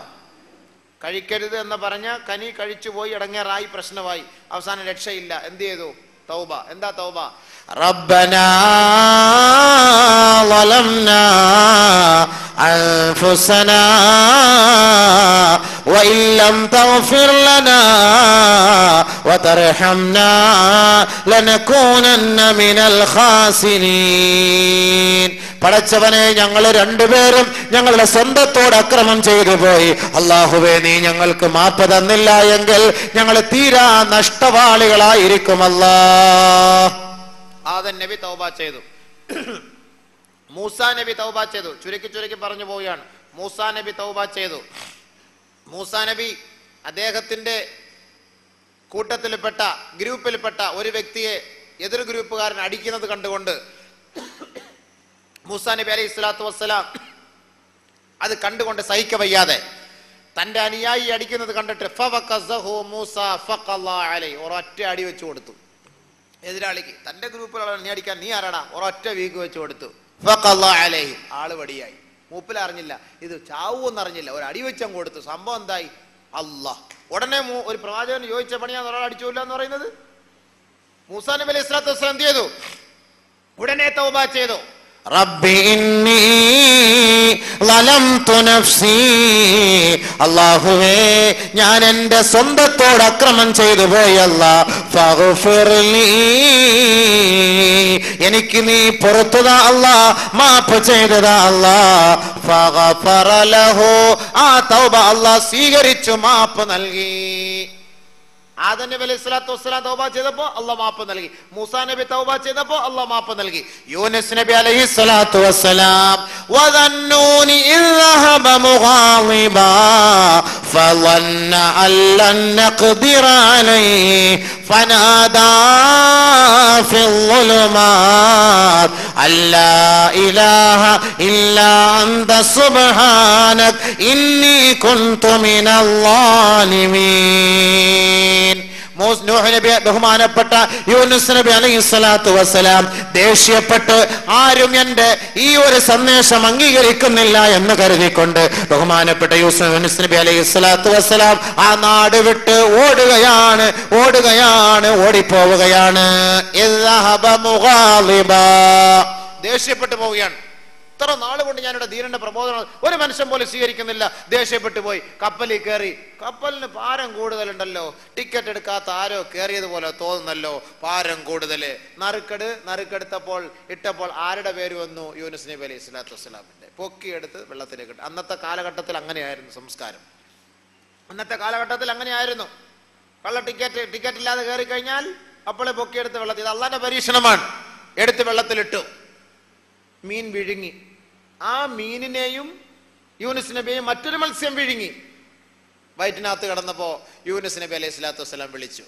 ഫനാദാ ഫിൽ ളുലുമാത്. യൂനുസ് നബിയുടെ തൗബ ചെയ്യാൻ വേണ്ടിയിട്ട് ഞാൻ ഇത്രയാ പ്രവാചകന്മാരുടെ പേരും പറഞ്ഞ് ആയത്ത് ഓതുന്നത്. നമ്മൾ നിസ്സാരമായി തള്ളരുത്. ഹജ്ജ് കബൂലാകണമെന്നുണ്ടെങ്കിൽ ഹജ്ജിന്റെ കാര്യം പഠിപ്പിക്കാൻ എളുപ്പമാണ്. ഞാൻ പറഞ്ഞല്ലോ, പഠിപ്പിച്ചു തരാം. 10 മിനിറ്റത്തെ ക്ലാസ് മതി. നിങ്ങൾ അത് വിഷമിക്കണ്ട. അതിന് മുമ്പുള്ള ഭാഗം ക്ലിയർ ആക്ക്. അള്ളാഹ് ജീവിച്ചിരിക്കാൻ അള്ളാഹ് ഹയാത്തോടെ തന്നിട്ടുണ്ടെങ്കിൽ ഇൻഷാ അള്ളാഹ് നമുക്കൊക്കെ ഒരുമിച്ച് പോയി ചെയ്യാം. അത് വിഷയമില്ല. അതൊക്കെ 10 മിനിറ്റ് ഒന്നുമില്ല വിഷയം. അതിന് മുമ്പുള്ളത് ചെയ്യ്. ഇന്ന് മുതൽ ചെയ്യ്. പോയിരുന്ന് പാതിരാത്രി എഴുന്നേക്ക്, 3 മണിക്ക് എഴുന്നേക്ക്, അരമണിക്കൂർ കൂടെ തൗബ ചെയ്യ്. അള്ളാഹ് ഞാൻ ചെയ്ത അക്രമം പടച്ച തമ്പുരാൻ. അല്ലാതെ ഓടി അങ്ങോട്ട് പോയി അവിടെ ചെന്ന് കില്ല പിടിച്ചിട്ട് പടച്ച പറഞ്ഞ് അവനെ കൊന്ന് ഇവനെ കൊന്ന് ഞാൻ അങ്ങനെ അടിച്ചു മാറ്റി ഇങ്ങനെ അടിച്ചു മാറ്റി, അള്ളാഹുവേ റബ്ബേ നീ എനിക്ക് സഹായം തരണമെന്ന് പറഞ്ഞ് കഅബയുടെ ആ ഒരു മതിലിൽ യേശുക്രിസ്തുവിനെ കുരിശിൽ തറക്കിച്ചേക്കുന്ന പോലെ നമ്മളിപ്പോൾ കട നിലവിളിക്കാതെ നിന്നാലൊന്നും അള്ളാഹു അന്നേരം നോക്കൂല. അതിന് മുമ്പുള്ള കാര്യം ക്ലിയർ ആക്ക്. അതിനായി പറയുന്നത്. യൂനുസ് നബി തൗബ ചെയ്തു. ഭയങ്കര ഇരുട്ടിനകത്ത് ഇരുട്ടിൽ കടന്ന് തൗബ ചെയ്യാൻ. അല്ലാ ഇലാഹ ഇല്ലാ അൻത സുബ്ഹാനക ഇന്നി കുൻതു മിനൽ ളാലിമീൻ. അല്ലാഹ്, ഞാൻ എന്റെ സ്വന്തത്തോട് അക്രമം കാണിച്ചു പോയി റബ്ബേ, നീ അല്ലാതെ ആരുമില്ല അല്ലാഹ്, നീ എനിക്ക് മാപ്പ് താ അല്ലാഹ്. അല്ലാഹ് എന്ത് ചെയ്തു? പുറത്തു കൊടുത്തു. 40 ദിവസം ഇട്ടിട്ട് അല്ലാഹ് പുറത്തു കൊടുത്തു. ബഹുമാനപ്പെട്ട പ്രവാചകൻ സല്ലല്ലാഹു അലൈഹി വസല്ലമ തങ്ങൾ ഒരു തെറ്റുപോലും ചെയ്യാത്ത പ്രവാചകൻ, ആരെയും ദ്രോഹിക്കാത്ത പ്രവാചകൻ, കാരുണ്യത്തിന്റെ തിരുദൂതരായ പ്രവാചകൻ സല്ലല്ലാഹു അലൈഹി വസല്ലമ തങ്ങൾ പറയുകയാണ്, യാ അയ്യുഹല്ലദീന ആമനൂ തൂബൂ ഇലല്ലാഹ് ഫഇന്നി അതൂബു ഇലല്ലാഹി ഫിൽ യൗമി 100 മറ. ഏയ് മുഅ്മിനീങ്ങളെ, നിങ്ങൾ അള്ളാഹുവിലേക്ക് പശ്ചാത്തപിച്ചു മടങ്ങി. ഞാൻ ഓരോ ദിവസവും അള്ളാഹിന്റെ അടുക്കൽ 100 പ്രാവശ്യം, മറ്റൊരു റിവായത്തിൽ 70 പ്രാവശ്യത്തിൽ കൂടുതൽ ഞാൻ അള്ളാഹുവിനോട് തൗബ ചെയ്യുന്നുണ്ട്. ഓരോ ദിവസവും. ഫിൽ യൗമി ഇലൈഹി 100 മറ. ഓരോ ദിവസം. ആര് ഒന്ന് ഉറക്കെ പറ. ആര്? സല്ലല്ലാഹു അലാ മുഹമ്മദ് സല്ലല്ലാഹു അലൈഹി വസല്ലം. ഒരു സലാത്തില്ലേ? സല്ലല്ലാഹു അലാ മുഹമ്മദ് സല്ലല്ലാഹു അലൈഹി വസല്ലം. ബഹുമാനമുള്ള സഹോദരങ്ങളെ, തൗബയുടെ വിഷയം നമ്മൾ കാര്യമായി മനസ്സിലാക്കണം. ആദ്യമായി നമ്മൾ തൗബ, നമ്മുടെ ഹജ്ജിന്റെ മുന്നൊരുക്കങ്ങളിൽ ഹാജിമാർ ശ്രദ്ധിക്കേണ്ട മെയിൻ ഭാഗമാണ് ഈ തൗബയുമായി ബന്ധപ്പെട്ട വിഷയങ്ങളും. അവിടെ കുറേ വിഷയങ്ങൾ നമ്മളവിടെ മനസ്സിലാക്കാനുണ്ട്. കാരണം എന്താ? നമ്മൾ ഇടപാടുകൾ നടത്തിക്കൊണ്ടിരിക്കുന്നവരാണ്, കച്ചവടം ചെയ്യുന്നവരാണ്, കുടുംബ വഴക്കുമായി ബന്ധപ്പെടുന്നവരാണ്, കുടുംബ വഴക്കിൽ പങ്കാളികളാണ്, മിണ്ടാത്ത ധാരാളം ആളുകളുണ്ട്. അപ്പൊ ഇവരൊക്കെയാണ് ഈ ഹജ്ജിന് പോകാൻ വേണ്ടി തയ്യാറായി നിൽക്കുന്നത്. അപ്പൊ അവരുടെ ഹജ്ജ് കബൂലാകുമോ ഇല്ലയോ, അവിടെയാണ് വിഷയം. നമ്മൾ വിചാരിക്കും കുഴപ്പമില്ല, നമ്മുടെ കണ്ട് പോകാന്ന്, മിണ്ടാത്തവൻ അവിടെ ഇരുന്നോട്ടെ, കുഴപ്പമൊന്നുമില്ല, അവരുടെ വാശി വൈരാഗ്യം അങ്ങനെയാണല്ലോ. ഇല്ല, തൗബയ്ക്ക് അതായി പറയുന്ന ഷർത്ത്. അതാ ഞാൻ പറഞ്ഞത് കേൾക്കാൻ. അള്ളാഹുവിനോട് ദുആ, പടച്ചവനെ ഞങ്ങളുടെ ഹജ്ജ് മഖബൂലും മബ്റൂറാക്കി തരണേ അല്ലാ എന്ന് പറയുമ്പോൾ ആമീൻ ആമീൻ നെഞ്ചത്തടിച്ച് കരയും. പക്ഷെ അവന്റെ അനിയന്റെ അടുത്ത് ഇതുവരെയ്ക്കും വേണ്ടിയിട്ടില്ല. 10 വർഷമായി. വല്ലാഹി ഇവന്റെ ഹജ്ജ് മഖബൂലാവുന്ന എങ്ങനെ? ഭയങ്കര കരച്ചിലാണ്. പൊട്ടി കരയുന്നത് കേട്ട് കഴിഞ്ഞാൽ അല്ലോ നീ കൊടുമ്പാവിയാണെന്നും തോന്നുന്നല്ലോ അതിന്റെ കരച്ചിൽ കേട്ടാൽ. ഇല്ല, മനസ്സിലാക്കണം. അതിനായി പറയുന്ന കുറെ വിഷയങ്ങൾ ഇനിയാണ് നമ്മൾ കേൾക്കേണ്ടതാണ്. ഹജ്ജിന്റെ മുന്നൊരുക്കങ്ങൾ എന്ന പേര് തന്നെ വെച്ചൊരു വിഷയം ഞാൻ പറയുന്നത്. തൗബ ചെയ്യണം ഒന്നാമതായി. അപ്പൊ ഈ പ്രവാചകന്മാരൊക്കെ തൗബ ചെയ്തു. നബി സല്ലല്ലാഹു അലൈഹി വസല്ലം തങ്ങൾ പാപം ചെയ്തില്ല, തൗബ ചെയ്തു. നബി തങ്ങൾ നമ്മളോട് തൗബ ചെയ്യാൻ പറയുന്നു. അള്ളാഹു നമ്മളോട് പറയുന്നു, ഏ മുഅ്മിനീങ്ങളെ നിങ്ങൾ തൗബ ചെയ്യുവിൻ. നിങ്ങൾ തൗബ ചെയ്തില്ല എങ്കിലോ വമൻ ലം യതുബ് ഫഉലൈക ഹുമുൽ ളാലിമൂൻ. തൗബ ചെയ്യാത്തവൻ അക്രമിയാണ് അല്ലാഹ് പറയാണ്. എന്നിട്ട് വീണ്ടും അല്ലാഹ് പറയാണ്, തൗബ ചെയ്തില്ലെങ്കിലോ ഫഇല്ലം യതൂബു യുഅദ്ദിബുഹുമുല്ലാഹു അദാബൻ അലീമാ. തൗബ ചെയ്തില്ല എങ്കിൽ, പശ്ചാത്തപിച്ചില്ല എങ്കിൽ നല്ല നിലയ്ക്ക് നിങ്ങളെ വേദനാജനകമായ ശിക്ഷ നൽകി നിങ്ങളെ നാം പരീക്ഷിക്കും. തൗബ ചെയ്തില്ലെങ്കിൽ അല്ലാഹു അക്ബർ. തൗബ ചെയ്തില്ലെങ്കിൽ ഇടിയും കിട്ടും. അതാ രസം. തൗബ ചെയ്തില്ലെങ്കിൽ ഇടിയും അള്ളാന്റെ ഭാഗത്ത് നിന്നാ. അപ്പൊ ചെയ്യാനാ അല്ലാഹ് പറയുന്നത്. അതുകൊണ്ട് തൗബ ചെയ്യണം. തൗബ ചെയ്യാൻ തീരുമാനം എടുത്തോ? ഇൻഷാ അല്ലാഹ് തൗബ ചെയ്യാൻ തീരുമാനം എടുത്തോ? തീരുമാനം ഇൻഷാ അല്ലാഹ് നിയ്യത്തിലെടുത്തു. ഇനി ചെയ്യണമെങ്കിൽ രണ്ട് രീതിയിലാണ് നമ്മൾ പാപം ചെയ്യുന്നത്. ഒന്ന് അള്ളാഹുവിനോട്, രണ്ട് സൃഷ്ടികളോട്. അള്ളാഹുവുമായി ബന്ധപ്പെട്ട പാപമാണെങ്കിൽ തൗബ ചെയ്യേണ്ടത് എങ്ങനെ? സൃഷ്ടികളുമായി ബന്ധപ്പെട്ട പാപമാണെങ്കിൽ തൗബ ചെയ്യേണ്ടത് എങ്ങനെ? ഇത് രണ്ടും മനസ്സിലാക്കിയാൽ മതി. രണ്ട് രീതിയിലാണ് നമ്മൾ പാപം ചെയ്യുന്നത്. ഒന്ന് അള്ളാഹുവിനോടുള്ള ഉത്തരവാദിത്തങ്ങൾ നിറവേറ്റാത്ത ഒരുപാട് പേര് കാണും. നിസ്കരിച്ചിട്ടില്ല, നോമ്പ് ഓടിച്ചിട്ടില്ല, ഹജ്ജ് സക്കാത്ത് കൊടുത്തിട്ടില്ല, ഖുർആൻ ഓതിയിട്ടില്ല. ഇത് അള്ളാഹുവിനോട് കാണിച്ച ഏറ്റവും വലിയ ക്രൂരതയാണ്. അതിന് നീ അള്ളാഹ് അറിവില്ലായിരുന്നു, വിവരമില്ലായിരുന്നു, ഇത്രയും നാളായി പടച്ചവനെ, ഇനി ഞാൻ നിന്നെ ഒഴിവാക്കൂല അള്ളാഹ്, നീ എനിക്ക് മാപ്പുതാ പടച്ചവനെ, ഞാൻ ഇനി ഇൻഷാ അള്ളാഹ് തൗബ ചെയ്ത് നിന്നെ അനുസരിച്ച്, നിന്നെ അംഗീകരിച്ച് നീ പറയുന്ന വഴിയിലൂടെ ഞാൻ സഞ്ചരിച്ചോളാം യാ അള്ളാഹ്, നീ എന്നെ ഇത് തൗബ നീ സ്വീകരിക്കും തമ്പുരാനെ. അള്ളാഹു അത് സ്വീകരിക്കും. وإن كانت المعصية تتعلق بين العبد وبين ربه. പാപം, നീ ചെയ്ത പാപം അല്ലാഹുവിനും നീയും മധ്യത്തിലുള്ള പാപമാണെങ്കിൽ ഫലഹാ സലാസത്തു ശുറൂത്ത്, 3 നിബന്ധനകളാണ് നീ പാലിക്കേണ്ടത്. നീ ചെയ്ത പാപം നീയും അല്ലാഹുമായുള്ള ബന്ധമാണെങ്കിൽ 3 നിബന്ധനയാണ് ഇവിടെ ഉള്ളത്. 3 നിബന്ധന. ഒന്ന്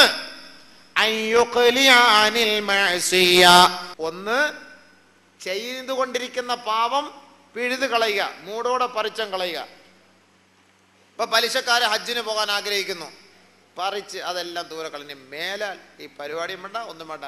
ഹജ്ജിന് പോകാൻ ആഗ്രഹിക്കുകയാണ്, ചെറിയ ചെയ്തതൊക്കെ ചെയ്ത് പറിച്ചെടുത്ത് ദൂരെ കളഞ്ഞിട്ട് നീത്തിക്കുക. പടച്ചവനെ, ഞാൻ ഇത്ര നാൾ ഞാനൊരു കൊടും പാപിയാണല്ലോ, ഞാൻ ഇത്രയും പലിശ വാങ്ങി തിന്നുപോയല്ലോ പടച്ചവനെ, ഖേദിക്കുക. മൂന്നാമത് ഇതിലേക്ക് ഇനി മേലെ ഞാൻ മടങ്ങുകയില്ല അല്ലാ, മേലെ ഞാൻ മടങ്ങിയ പട്ടിണി കിടന്ന് മരിച്ചാൽ പോലും ഈ പാവത്തിലേക്ക് ഞാൻ മടങ്ങുകയില്ല അല്ലാ എന്നൊരു ദൃഢനിശ്ചയം എടുക്കുക. ഇത് 3 അള്ളാഹുമായുള്ള ബന്ധം. മാറ്റി.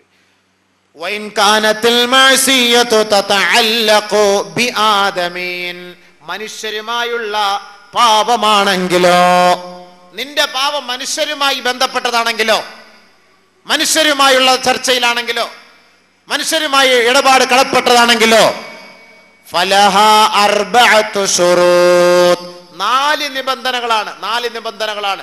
ഒന്ന് ഈ മുകളിൽ പറഞ്ഞ 3, ബാക്കി ഒരെണ്ണമാണ് ഞാൻ പറയാൻ പോകുന്നത്. അതാണ് നമ്മൾ ശ്രദ്ധിക്കേണ്ടത്. ഹാജിമാരെ, ഹജ്ജുമ്മമാരെ, നമ്മൾ ശ്രദ്ധിക്കേണ്ടത് ഈ 4ാമത്തെ കാര്യം. 3 കാര്യം മോളിൽ പറഞ്ഞത് തന്നെ. ഇവ മനുഷ്യരോട് നമ്മൾ അക്രമം കാണിച്ചുകൊണ്ടിരിക്കുന്നു. ഒരുത്തനെ അടിച്ചവനാണ്, ഒരുത്തനെ തൊഴിച്ചവനാണ്, ഒരുത്തനെ ഇടങ്ങേറാക്കിയവനാണ്. ശരി, ആയിക്കൊള്ളട്ടെ. ഇങ്ങനെ എന്തെല്ലാം ചെയ്തവനാണെങ്കിലും ഇവൻ എന്ത് ചെയ്യണം? ഒന്ന്, പടച്ചവനെ ഞാൻ ചെയ്ത അപരാധമായിപ്പോയി തീരുമാനിക്കുക. 2, ഇനി മേലെ ഞാൻ ചെയ്യൂല ദൃഢനിശ്ചയം എടുക്കുക. 3, അതിൽ നിന്ന്, ആ ദുർവൃത്തിയിൽ നിന്ന് പരിപൂർണമായി ഒഴിവാവുക. ഹാജിമാർ ശ്രദ്ധിക്കേണ്ടത് മനുഷ്യരുമായി ബന്ധപ്പെട്ട പ്രശ്നമാണ് ഇവന്റെ പ്രശ്നമെങ്കിൽ ഇവന് 4 നിബന്ധനകൾ. 1 മുകളിൽ പറഞ്ഞ 3. 2 ഇവന്റെ കാര്യം, ആളുകളുമായി, ജനങ്ങളുമായുള്ള പ്രശ്നം സാമ്പത്തിക ഇടപാട് ആണ് എങ്കിൽ ആരോടെങ്കിലും കൊടുത്തു, വാങ്ങിയില്ല, അല്ലെങ്കിൽ കടം കൊടുത്തു, അല്ലെങ്കിൽ കടം വാങ്ങി മടക്കി കൊടുത്തില്ല, അതല്ലെങ്കിൽ വാഗ്ദാനം ചെയ്തു, അത് കൊടുക്കാൻ കഴിഞ്ഞില്ല, ഒരാൾക്ക് കൊടുക്കാമെന്ന് പറഞ്ഞു, അത് കൊടുത്തില്ല, ഇങ്ങനെയുള്ള പ്രശ്നം ഇത് സൃഷ്ടികളുമായി ബന്ധപ്പെട്ട പ്രശ്നമാണ്, മനുഷ്യരുമായി ബന്ധപ്പെട്ട പ്രശ്നമാണ്. ഇങ്ങനെ ആരെങ്കിലും വാഗ്ദാനം ചെയ്യുകയോ ആരോടെങ്കിലും ഇടപാട് നടത്തുകയോ ചെയ്തിട്ടുണ്ട് എങ്കിൽ റദ്ദഹു മാലഹു, അവന്റെ സമ്പത്ത് കൊടുത്തു തീർക്കുക, എന്നിട്ട് തൗബായിക്ക് വരിക. ഒരാള് 15,000 റുപ്യ കടം വാങ്ങി ഹജ്ജിന് പോകാൻ ആഗ്രഹിക്കുന്നു. ഈ 15,000 റുപ്യ നീ അവന് മടക്കി കൊടുക്കണം, എന്നിട്ട് നീ തൗബ ചെയ്യണം. പൈസ കൊടുക്കാതെ തൗബ ചെയ്തിട്ട് കാര്യമുണ്ടോ? ഒരാളിൽ നിന്നൊരു സാധനം വാങ്ങി വർഷങ്ങളായി ആ സാധനം വാങ്ങിയിട്ട് പൈസ കൊടുത്തിട്ടില്ല, അത് പിന്നെ അവനും എഴുതി തള്ളിക്കാണും, ഞാനും അങ്ങോട്ട് ഒഴിവാക്കി. ഇല്ല ഇല്ല, നീ കണ്ടുപിടിക്കണം, കണ്ടുപിടിച്ചിട്ട് ആ പൈസ അവന് മടക്കി കൊടുക്കാനുള്ള ഏർപ്പാട് ചെയ്യണം. ഏർപ്പാട് ചെയ്തിട്ട് നീ തൗബ ചെയ്യണം. കാരണം എന്താ? അള്ളാഹുമായി ബന്ധപ്പെട്ട വിഷയമല്ല, മനുഷ്യരുമായി ബന്ധപ്പെട്ട വിഷയമാണ്. അള്ളാഹ്ക്ക് ഇതിൽ ഒരു കൈകാരത്താനോ അള്ളാഹ്ക്ക് ഇതിൽ ഒന്നും ചെയ്യാനോ അള്ളാഹ് കഴിയില്ല. കാരണം ഇത് മനുഷ്യനുമായി ബന്ധപ്പെട്ട കാര്യമാണ്. ഒരു ഹദീസ് പറയട്ടെ. കടം വാങ്ങിയിട്ട് കൊടുക്കാത്ത ഒരാളിന്റെ മയ്യത്ത് നബി അടുക്കലേക്ക് കൊണ്ടുവന്നു. സ്വഹാബാക്കൾ എല്ലാവരും മദീന പള്ളിയുടെ ഉമ്മറപ്പടിയിൽ ഇരിക്കുമ്പോൾ ഇത് ഉത്തിയ ബിജനാസത്തിൻ, ഒരു മയ്യത്ത് കൊണ്ടുവയ്ക്കപ്പെടുകയാണ്. ഫഖാലു, സ്വഹാബാക്കൾ പറഞ്ഞു, സല്ലി അലൈഹാ യാ റസൂലല്ലാഹ്, അള്ളാന്റെ റസൂലെ ഈ മയ്യത്തൊന്ന് നമസ്കരിപ്പിക്കൂ നബിയേ. ബഹുമാനപ്പെട്ട പ്രവാചകൻ മയ്യത്തിന്റെ അരികെ വന്നു നിന്നുകൊണ്ട് ഹൽ അലൈഹി ദൈനുൻ, ഈ മയ്യത്തിന് വല്ല ഇടപാടുകളുണ്ടോ, കടപ്പാടുകളുണ്ടോ, കടമിടപാടുകൾ ഉണ്ടോ എന്ന് സഹാബാക്കളോട് ചോദിച്ചപ്പോൾ ഖാലു, സഹാബാക്കൾ പറഞ്ഞു, ലാ യാ റസൂലല്ലാഹ്, ഇല്ല നബിയേ, ഇല്ല. സല്ല അലൈഹാ റസൂലുള്ളാഹി, അള്ളാന്റെ റസൂൽ ആ മയ്യത്ത് നമസ്കരിപ്പിച്ചു. സുമ്മ ഉതിയ ബില്ലുഖറ, രണ്ടാമതൊരു മയ്യത്ത് കൊണ്ട് വെക്കപ്പെടുകയാണ്. ഖാലു, സഹാബാക്കൾ പറഞ്ഞു, സല്ലി അലൈഹാ യാ റസൂലല്ലാഹ്, ഈ മയ്യത്തിന് വേണ്ടി നമസ്കരിപ്പിക്കൂ നബിയെ എന്ന് പറഞ്ഞപ്പോ അള്ളാന്റെ റസൂൽ ചോദിച്ചു പോയി, ഹൽ അലൈഹി ദൈനുൻ, ഈ മയ്യത്തിന് ഇടപാടുകൾ വല്ലതുമുണ്ടോ? ഖാലു, സഹാബാക്കൾ പറഞ്ഞു, സലാസത്തു ദനാനീർ, 3 ദിനാർ കടക്കാരനാണ് നബിയേ. രണ്ടാമത്തെ ചോദ്യം, ഹൽ തറക ശൈആ, ഈ മയ്യത്ത് വല്ല സ്വത്തുകൾ ഉപേക്ഷിച്ചിട്ടാണോ പോയത്? ഈ ഇടപാട് തീർക്കാൻ പറ്റിയ സ്വത്ത് വല്ലതും ഉണ്ടോ? ദേ മരിച്ചുപോയി, ഇടപാട് തീർക്കാൻ പറ്റിയ സ്വത്ത് വല്ലതും ഇട്ടിട്ടാണോ പോയത്? ഖാലു, സഹാബാക്കള് പറഞ്ഞു, നഅം യാ റസൂലല്ലാഹ്, ഉണ്ട് നബിയെ, ഉണ്ട്. സല്ല അലൈഹാ റസൂലുള്ളാഹി സ്വല്ലല്ലാഹു അലൈഹി വസല്ലം, നബി തങ്ങൾ ആ മയ്യിത്ത് നിസ്കരിപ്പിച്ചു. കാരണം എന്താ? ആ വാപ്പ മരിച്ചാലും ഉമ്മ മരിച്ചാലും ആ കടം വീട്ടാനുള്ള സ്വത്തുണ്ട്, കുഴപ്പമില്ല, നിസ്കരിപ്പിച്ചു. മൂന്നാമത് സുമ്മ ഉതിയ ബിസ്സാലിസ, മൂന്നാമതൊരു മയ്യത്ത് കൊണ്ട് വെക്കപ്പെടുകയാണ്. മൂന്നാമതൊരു മയ്യത്ത് കൊണ്ട് വെക്കപ്പെട്ടപ്പോൾ സഹാബാക്കളോട് നബി തങ്ങൾ ചോദിച്ചു, ഹൽ അലൈഹി ദൈനുൻ, ഈ മയ്യത്തിന് ഇടപാടുകൾ ബാക്കിയുണ്ടോ? ഖാലു, സഹാബാക്കൾ പറഞ്ഞു, സലാസത്തു ദനാനീർ, 3 ദിനാർ കടക്കാരനാണ് നബിയേ. റസൂലുള്ളാഹി തങ്ങളുടെ മറുചോദ്യം, ഹൽ തറക ശൈആ, വല്ലതും ഉപേക്ഷിച്ചിട്ടാണോ പോയത്? കടമിടപാടുകൾ വീട്ടാൻ പറ്റിയ സ്വത്ത് ഉപേക്ഷിച്ചിട്ടാണോ പോയത്? ഖാലു, സഹാബാക്കൾ പറഞ്ഞു, ലാ യാ റസൂലല്ലാഹ്, ഇല്ല നബിയേ, ഇല്ല. അല്ലാഹുവിന്റെ റസൂൽ പുറകോട്ട് മാറിയിട്ട് സഹാബാക്കളോട് പറയുകയാണ്, സല്ലു അലാ സാഹിബിക്കും, നിങ്ങളെ നമസ്കരിപ്പിച്ചോ നിങ്ങളുടെ സഹോദരന് വേണ്ടി. കടമിടപാടുകൾ പൂർത്തിയാക്കാത്ത മയ്യത്ത് നമസ്കരിപ്പിക്കാൻ ഈ മുഹമ്മദിന് അവകാശമില്ല. നബി സല്ലല്ലാഹു അലൈഹി വസല്ലം തങ്ങളൊരു മയ്യത്തിനെ നിസ്കരിപ്പിച്ചിട്ടില്ല എങ്കിൽ ആ മയ്യത്തിന്റെ കാര്യം പിന്നെ എന്താ? കാരണം എന്താ? കടമിടപാട് ബാക്കിയുണ്ട്, അതുകൊണ്ട് എനിക്ക് നിസ്കരിപ്പിക്കാൻ പറ്റില്ല, നിങ്ങൾ നിസ്കരിച്ചോളി. ഉടനെ സഹാബാക്കൾ ചോദിച്ചു, ആർക്കാണ് തരാനുള്ളത്? ആർക്ക്? ഒന്നിനൊന്ന് പൊരുത്തപ്പെടി, നിങ്ങളൊന്ന് പൊരുത്തപ്പെടി. അദ്ദേഹം അള്ളാഹുവിന്റെ അടുക്കലേക്ക് പോവുകയാണ്. ഹാജിമാർ, അദ്ദേഹം ഹജ്ജിന് വേണ്ടി പോവുകയാണ്. നിങ്ങളുടെ പൈസ വാങ്ങിയിട്ടുണ്ട്, സംഭവം ശരിയാണ്, അദ്ദേഹത്തിന് ഒരു ആഗ്രഹമാണ് ഹജ്ജിന് പോകണം, നിങ്ങൾ പൊരുത്തപ്പെടി, അല്ലെങ്കിൽ അദ്ദേഹത്തിന്റെ സ്വത്ത് വിൽക്കുമ്പോൾ അത് തരുമെന്ന് അദ്ദേഹം പറയുന്നു, നിങ്ങളത് സ്വീകരിക്കും. ബഹുമാനപ്പെട്ട സഹാബാക്കൾ എല്ലാവരും മുഖം വിവരണമായി. നബി തങ്ങൾ ഇങ്ങനെ മാറി നിൽക്കുമ്പോ അതാ പുറകിൽ നിന്നൊരു സഹാബി ഓടി വന്നുകൊണ്ട് പറയുന്നു, സല്ലി അലൈഹാ യാ റസൂലല്ലാഹ്, അല്ലാഹുവിന്റെ റസൂലേ ഈ മയ്യത്ത് അങ്ങ് നമസ്കരിപ്പിക്കണം. ഞാൻ അബൂ ഖതാദയാണ്, വഅലയ്യ ദൈനുഹു, എനിക്കാണ് അദ്ദേഹം പൈസ തരാനുള്ളത്, ഞാൻ മാപ്പാക്കിയിരിക്കുന്നു നബിയെ, നമസ്കരിപ്പിക്കൂ നബിയെ. സല്ല അലൈഹാ റസൂലുള്ളാഹി സ്വല്ലല്ലാഹു അലൈഹി വസല്ലം. നബി തങ്ങൾ ആ സഹാബിയുടെ മയ്യത്ത് നമസ്കരിപ്പിച്ചു. കടമിടപാട് ബാക്കിയായ മയ്യത്ത് നമസ്കരിപ്പിക്കാൻ റസൂലുള്ളാഹി തങ്ങൾ കൂട്ടാക്കിയില്ല എങ്കിൽ കടം വെച്ചുകൊണ്ട് ആ വ്യക്തിയോട് ചോദിക്കാതെ, ആ വ്യക്തിയോട് അറിയിക്കാതെ, ആ വ്യക്തിയോട് പറയാതെ തൗബ ചെയ്താൽ ആ തൗബ സ്വീകാര്യമല്ല. തൗബ സ്വീകാര്യമായില്ല എങ്കിൽ ഹജ്ജ് മഖ്ബൂലാവുകയില്ല. 1 രൂപയെങ്കിലും ഒരാൾക്ക് കൊടുക്കാനുണ്ടെങ്കിൽ, ഓർമ്മയിലുണ്ടെങ്കിൽ അവരെ പോയി കാണണം. ഹബീബെ, ചിലപ്പോൾ കൊടുക്കണം, ഹബീബെ നമ്മൾ തമ്മിൽ ഒരുപാട് ഇടപാടിലൊക്കെ നടത്തിയിട്ടുണ്ട്, ഞാനൊരു പുണ്യ കർമ്മത്തിന് പോവുകയാണ്, എന്തെങ്കിലും വീഴ്ചകൾ എൻ്റെ ഭാഗത്ത് നിന്ന് വന്നിട്ട് നീ മാപ്പാക്കി തരണം. കൈക്ക് പിടിച്ച് ചോദിച്ചാൽ ഇടപാട് തീർന്നു, ഇൻഷാ അല്ലാഹ് നീ പോയിട്ട് വാ. പിന്നെ അഡ്ജസ്റ്റ്മെന്റ് ചെയ്ത് പൈസ ഒക്കെ ഒപ്പിച്ചിട്ടാണ് ഹജ്ജിന് പോണത്. കടമുണ്ട്, സ്വത്തുണ്ട് വിൽക്കാൻ, ഇപ്പൊ പെട്ടെന്ന് വിറ്റ് കൊടുക്കാൻ പറ്റത്തില്ല, പോവാ. ഹബീബെ ഞാൻ ഇതേപോലെ ഹജ്ജിന് പോവുകയാണ്, നിനക്ക് ഞാൻ 10,000-20,000 രൂപ തരാനുണ്ട്, ദാ ഞാൻ എഴുതി തരുന്നു, എൻ്റെ മക്കൾക്ക്, എൻ്റെ ഭാര്യ എടുക്കൽ അല്ല എൻ്റെ കുടുംബത്തിൽ ഞാനിതാ എഴുതി കൊടുക്കുന്നു. എൻ്റെ വീടിന് ഞാൻ പോകുന്ന വഴിയിൽ അങ്ങനെ മരിച്ചു പോയാൽ എൻ്റെ മക്കൾ അത് വിറ്റ് നിൻ്റെ ഇടപാട് തീർത്തു തരും. ഇല്ലെങ്കിൽ ഞാൻ പോയിട്ട് മടങ്ങി വരട്ടെ, ഇൻഷാ അല്ലാഹ് വസ്തുവിൻ്റെ ഒരു ഭാഗം വിറ്റിട്ട് നിൻ്റെ ഇടപാട് ഞാൻ തീർക്കാം. നീ എനിക്കിപ്പോൾ മാപ്പ് തരണം, ഞാനൊന്ന് പോയിട്ട് വരട്ടെ. ഇൻഷാ അല്ലാഹ് നമ്മൾ ചെയ്യണം. അൽഹംദുലില്ലാഹ്, നീ പോയിട്ട് വാ. നീ പോയിട്ട് വരാൻ തൗഫീഖ് അല്ലാഹു ചെയ്താൽ നീ താ, ഇല്ല മരിച്ചു പോയാൽ ഞാൻ നിനക്ക് മാപ്പാക്കിയിരിക്കും. പോയി ചോദിക്കണം. പലചരക്ക് കടയിൽ നിന്ന് സാധനം എടുത്ത് വർഷങ്ങളായി കൊടുത്തിട്ടില്ല, ഹജ്ജിന് പോകാൻ വേണ്ടി വല്ലായിരത്തെ പോവാണ്. പലചരക്ക് കടക്കാരൻ തീരുമാനിക്കണം എൻ്റെ ഹജ്ജ് കബൂലാകണോ, മഖബൂലാകണോ, മബ്രൂറാകണോ. അവനോട് പോയി ചോദിക്കണം, അല്ല അസ്നാരെ നമ്മൾ തമ്മിൽ ഒരുപാട് ഇടപാടുകൾ നടത്തിയിട്ടുണ്ട്, നിനക്കിപ്പോൾ എത്ര തരാറുണ്ട്? 10,000. അതാ ഒരു 5,000 പിടി, ഞാനിപ്പോൾ ഹജ്ജിന് പോവാ, പൈസ ഇല്ല. ഇനി ഒരു പക്ഷേ 10,000, നീ വല്ല കൺസ്യൂം ചെയ്യാനുണ്ടോ? ശരി, നീ ഒരു 7,000 എന്താ? 7,000. ഇനി എന്തെങ്കിലും ഇടപാടുണ്ടെങ്കിൽ ഞങ്ങൾ ഇൻഷാ അല്ലാഹ് മാപ്പായി, അൽഹംദുലില്ലാഹ്, തീർന്നു, ഓക്കെ ഓക്കെ, കബൂലായി. അങ്ങനെ ആദ്യം മനുഷ്യരുമായുള്ള ഇടപാടുകൾ ഉണ്ടെങ്കിൽ ആ ഇടപാടുകൾ ആദ്യം തീർക്കണം, പൂർത്തിയാക്കണം. പൂർത്തിയാക്കിയതിനു ശേഷം തൗബ ചെയ്യണം, എന്നിട്ട് ഹജ്ജിന് ഒരുങ്ങണം. ഹജ്ജ് എന്ന് പറഞ്ഞാൽ കുറഞ്ഞ കാര്യമൊന്നുമല്ല. നിങ്ങൾ ഈ കഷ്ടപ്പെട്ട അവിടം വരെ പോയിട്ട് ഫ്ലൈറ്റിൽ കയറി സൂചിച്ചു വരാൻ പറ്റില്ല. ഉള്ളം ശരിയാവണ്ടേ, ഉള്ളം ശരിയാവണ്ടേ. കണ്ട് ഇടപാടുകൾ ആദ്യം ക്ലിയർ ആക്കണം, എഴുതി വെക്കണം. ഇനിയിപ്പം ഒരുപാട് കടമുണ്ട്, ഈ കടം വിട്ടിട്ട് ഹജ്ജിന് വന്നാൽ ഈ അടുത്ത സമയത്ത് എനിക്ക് ഹറം കാണാൻ പറ്റൂല, കുഴപ്പമില്ല, നീ പേടിക്കണ്ട, ദുഃഖിക്കണ്ട, എഴുതി വൈ. നീ എഴുതി വെച്ചിട്ട് വിശ്വസ്തനായ ഒരാളുടെ കയ്യിൽ നീ ഏൽപ്പിച്ചിട്ട് നീ എഴുതി വെച്ചിട്ട് നീ പോവുക.